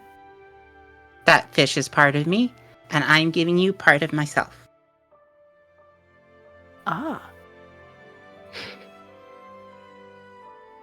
Well, And if you want more of me, you just have to ask. Looks like immediately no. Nobody better ask. that's incredibly generous of you. Shall we go? Yeah, Start fair. talking. Looking at the back. I think as the group starts setting off, Tivia kind of leans in a little bit to you, Alia, and is like, yeah, I hate to say this, but if we're looking for ingredients or seasonings or something, you know who would probably know where we can find it. are you gonna ask fucking Thorn for... I don't know. If you're looking for something, I guess that's probably, but I don't know. Well, I'm kind of a little bit... I I don't feel know like they're gonna exactly what to come do along about anyway. Thorn. They probably are following us and listening to this right now. Tivia, like, the trees. Like, looks for a second, doesn't seem to find anything, and just... Fucking freak, man. I don't know. Runs in the fucking family, Tivia, let me tell you. God. No comment. didn't And just know sort of like... No, go ahead. No, just I didn't know that I was marrying into a family tree. This, I don't know, twisted and half on fire all the time. And do your due diligence. I don't know what to tell you. Starts walking back. You know? Should've done more research, Hardwood. man. when the king destroyed half of the fucking history books, apparently. And just nobody noticed for hundreds of years. That sounds like something you should take up with Elise. Like, I noticed from Elise writing slum. Can Ori be like floating next to you, just kind of bright-eyed looking at you, Elise? I think after a while of like side-eyeing, would you like to ride with? This is Plum, so I had not introduced. Hi, Plum. They don't have a hand for me to shake, but I'll shake. Okay. Yeah, Plum I would kind love of to. like bows his head down like a little bit towards you so that like if you want to like pet his snout, it's accessible to you. Yeah. Oh my god, his face is so soft. Right, well, yes, if you would like to ride along, you can join us. I'd love to talk to you. You seem like you like to talk. I like to talk. About some things. Yes, I like to talk about specific things. Are you from the other side? Yes. Can you tell me things about the other side? Wick only tells me some things, but you look like you look like you read. Yes, I do. I would be happy to. Do you have any specific questions? It is kind of hard to just launch in if I don't know what you are interested in. What do you love about the world? I think, Elise looks like she just got, like, hit with a baseball bat a little bit. Is like, how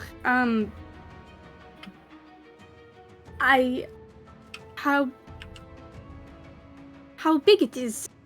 There's always new things to, learn, new stories to hear, new places to go.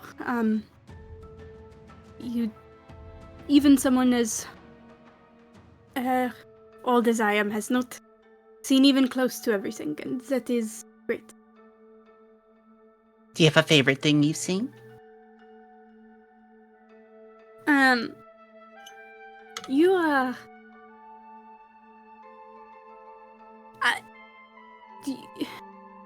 I don't know how to ask this, and if this is rude to ask, but have you seen any of my dreams? I don't see every dream. Oh. They're like stars in the sky. When you look up, the ones that catch your eye are the brightest ones. Mm. From time to time, you'll look at others because you can only look at the North Star so many times. So though I haven't seen your dreams, it doesn't mean that they are not as brilliant as the rest of the stars in the sky. Oh, that is lovely. I think since we're kind of at the back of the group, Elisa's dressed like a Victorian nursemaid, like high collar, stiff skirt, like tight jacket. I think it'll like kind of like undo the jacket and like pull down, and there's a like giant sleeve tattoo of like two chairs in front of a pond. And is this place is my favorite place I've. It looks like me. What is it? It is a place I shared with a dear love of mine. I have not been back in a while, but it was our place, and kind of pulls it back on, and rebuttons, but like hand lingers there. It is just a small lake with a house where we would go and just be. And because we were there together, it is beautiful to me. Well, if it's beautiful to you, then it's beautiful to me. And it's not small.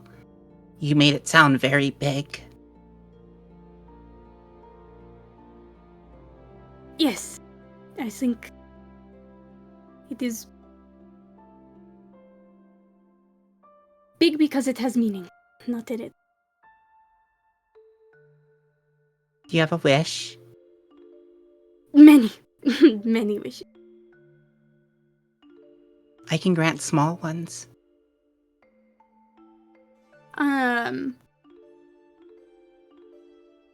Think like you can feel Elise like stiffen a little bit.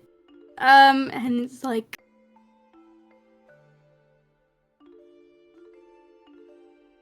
perhaps I will take you up on that later. Are we friends now? I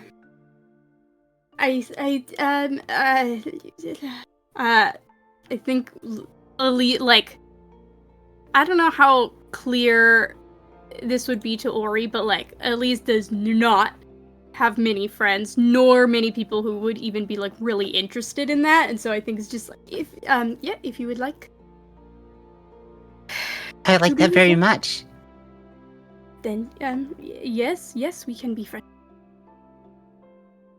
Wick, I made another friend! Oh, it's okay. Yes. Thumbs up from the front.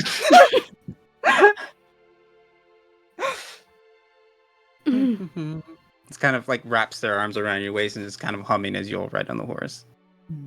Elise is trying so hard to Elise cannot remember the last time she had like physical touch that wasn't like someone like putting a hand on to like heal her or do something, like just like trying so hard, like so stiff and trying not to like fuck it up. Yeah. I think right around the time of the thumbs up, Wick, I think you hear someone approach, and a moment later, Tivia kind of matches your stride. Silently for a second, and then I think quietly and very casually just, so, Thorn. Trustworthy? Not trustworthy? What's, you seem like a very discerning person. What's your take on that? If I can pry. You can trust the one to be Thorn. That makes sense. Sure. He likes they like people. Yeah. Fair. They interest him. I get the impression that Thorn doesn't like you, given your vibe. No, not. I think probably has more to do with the Bella situation. Maybe he just doesn't like me on principle. I don't know. But yeah. Right. Does your Bella do magic? A little bit. More fighting than anything, but a little bit.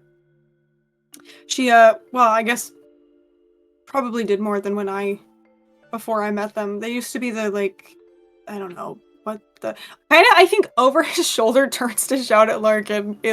What's the like big Inquisitor guy called again? Like the top, the one at the top. The High Inquisitor. That, thank you. Turns to it. The High Inquisitor. Which you would know, because Inquisitors were around when you were still out. The High Inquisitor is like the I think I gave you like the rundown on the Arcane Inquisitors, but they're like weird like magic detectives, and the High Inquisitor is the one who like advises the king on that.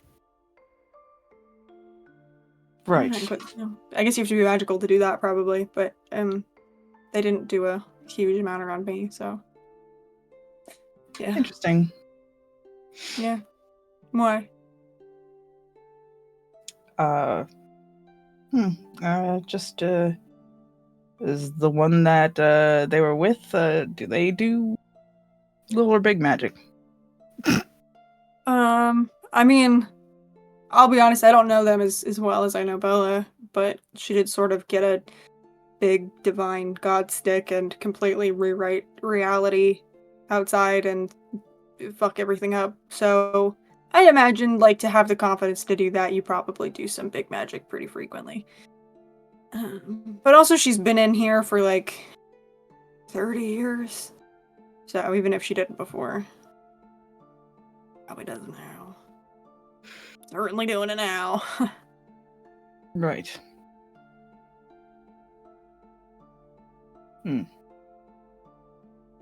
Right. And Bella is a friend, yes? Of mine or of hers? Yes. Mine, Bella's family.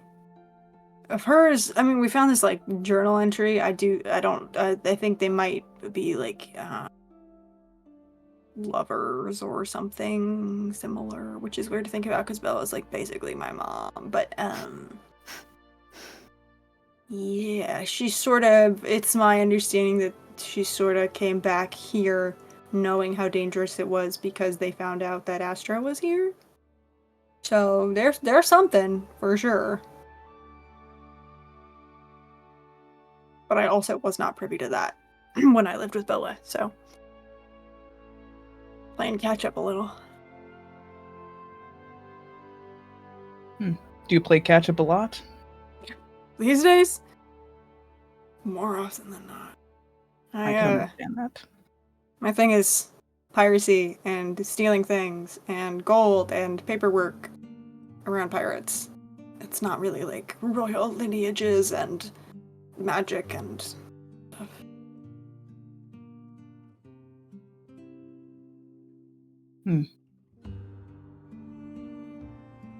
Yeah, well, to answer your question if Thorn's trustworthy, they tell the truth more often than not. Surprisingly. They seem always like they're a little bit lying. Yeah, I do get that vibe a little bit. I think it's the like smugness, you know, kind of just radiates off of them. Yeah, whatever Thorn's plans are, they're the long-term kind, not the short-term, if there are plans at all. Do you think it's a good sign or a bad sign that I feel like they've sort of been like gently pushing us towards you all day? For me or for you? Both. For you, it's great. I like my schedules. Sure. Well, thank you for taking time out of your, I think you feel like Tivia, like, very gently testing the waters of, like, poking fun at you to see what the reaction there is going to be. Just, thank you for taking time out of your busy schedule of standing next to a lake to, help us out. Appreciate that. I imagine it's demanding. Very. It's appreciated. And, you know, if there's anything that we can do in exchange. No, well, you will all probably be here for a while, so whatever favors I... Yeah, well, no offense, but hopefully not. Oh, so you're all optimists. Interesting. Yeah, against my better judgment, this lot's making me hopeful. It's contagious. Don't infect me. Sorry. Takes like half a step to the left, a little bit to put like more of a foot between you. Do you get like Wick's first laugh with that? Tavia, like, I think everyone walking behind Tavia sees Tavia like stand a little bit straighter at that. It's like, yes, nice, I did it. Nice, I'm in. Yeah, Wick's like one of those people who like throw their head back when they laugh. Yeah, so it's not something that like is high. It's not... Yeah, you gotta laugh. I'm so sorry, we lost the end of that sentence. Oh, I just said he's not a small laugher, so everyone probably see him like throw his head back a little bit with it. I think like a few paces back, like Locke sees Tavia making someone like laugh jovially and like gets a really fond expression of like, oh my god, every other fucking guy we've met has just randomly hated it at his ass for like no reason. And so he looks like genuinely like a little bit like pleased and like fond. I was gonna say, to make it a little bit gay as well, I think that like as if nobody minds here, if it just made a little gay. No, I think that please. I think that when Wick laughs and Tavia gets that like little surge of pride, I think you see like there is sort of like half an instinct where they like sort of half turn as if to like give you a look, Lark, of like, oh shit, I did it, and then seems to catch themselves like just before they would make eye contact with you, and like very badly disguises it as like looking in the trees and then faces forward again. But there's that like instinct to share the joy of that moment with you that they go, nope. Very cute. Yeah. Haley, what are you up to? I'm probably walking next to my husband. Yeah, tell me about that. Just 1 foot in front of the other, babe. Fair enough. I think Locke's like rubbing their hands quite vigorously, trying to like rub some warmth back into them. And I think under their breath kind of goes, Leah, about my dream. What? I saw my father in the window of that castle. Father. Yes, you know, it's quite severe man, long white hair, crown. Yes, I recall. Mm. Right, well... I mean, I don't know if that means anything specifically. Although, I don't think my dream had any particular meaning. We know where your father is, and we know which castle. Lark, would you make me an intelligence you- check or a history check? Can I say this next sentence, though? Because I feel like I know where you're going, and I feel... Yeah, hit me with it. I think that she kind of gets this look in her eyes. She's trying so hard to piece together all of the, like, weird family resemblances and, like, bits and pieces of stories that have been partially redacted from history. And she just... I mean, are you sure it wasn't someone who looked an awful lot like him? Someone who fell in love with the dream and was lost to it. Lark, make a history check with advantage. fuck! do I even need to now? Yes. Okay. There's Well, a that reason. was... Oh, wait, never mind. I thought it was a 1, but it was a 7. Your Honor. Hold on. 19. 19. The more you try to think about what this figure looked like, the more you realize you can't really piece together what they looked like, and it was more of a strong feeling that that was your father, or rather, the person, like, the reality that you were in, it was your father up there. But I think the bits of fragmented silhouette you are able to put together didn't look like Ambrose. It felt like your father. I think Lark's mouth audibly shuts so hard that his like teeth click together. And he just like closes his eyes. Probably like shoulders into you a little bit. So just continue no. walking. Oh, God. You know, silver linings. Very strong genetics in my family, and had we not, we'd be really blindsided by all of these relatives that we keep walking into. That's true. Are you positive that there aren't any more hiding around? Maybe they were stored in a cupboard somewhere and everyone just kind of forgot about them. Maybe a junk drawer. I feel like I was the one stored in a cupboard, was I? Sorry, that was a joke that came out sadder than I meant it to. Right. Okay.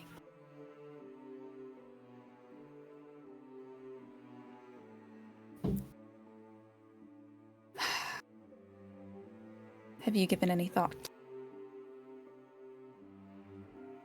What we're going to do when we get there? If we find the part of Astra that she severed.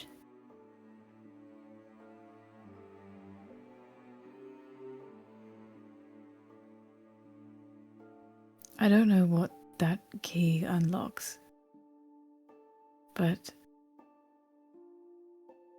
I have a feeling there's a great deal many secrets up there. So, no, I can't even begin to imagine which is which, and what to do with any of them.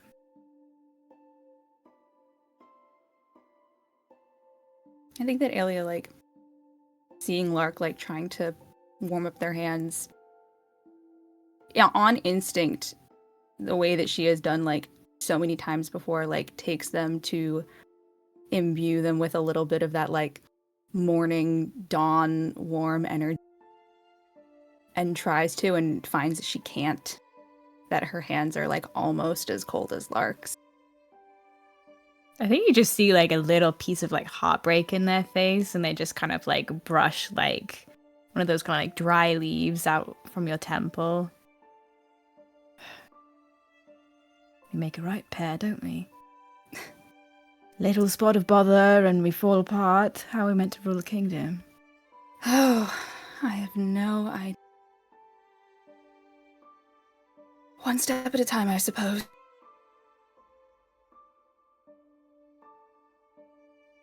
Yeah.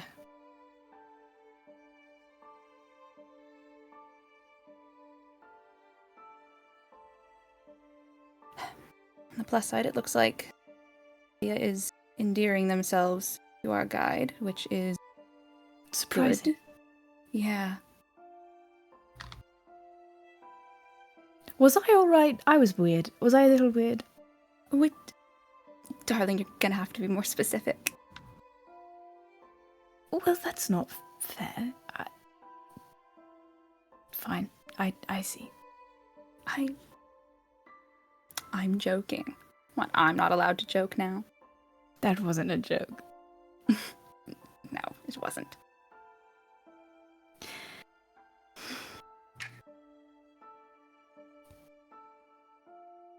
I think you're handling this far better than anyone has any right to expect of you, given the larger circumstances. I could say the same to you. Well, thank you. I do try. And I know it's not your favorite season, but you look very beautiful in fall.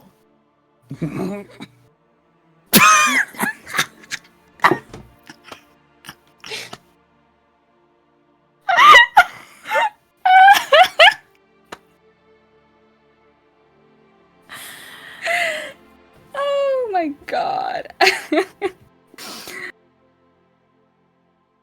I think that she blushes, and I think that the like dry brown leaves like perk up a little bit and get a little bit more like golden orangey red tinge to them.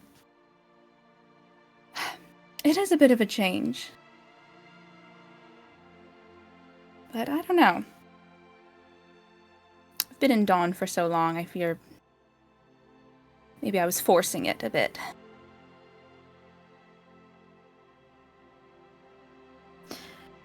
We could say you're turning over a new leaf. Please laugh. And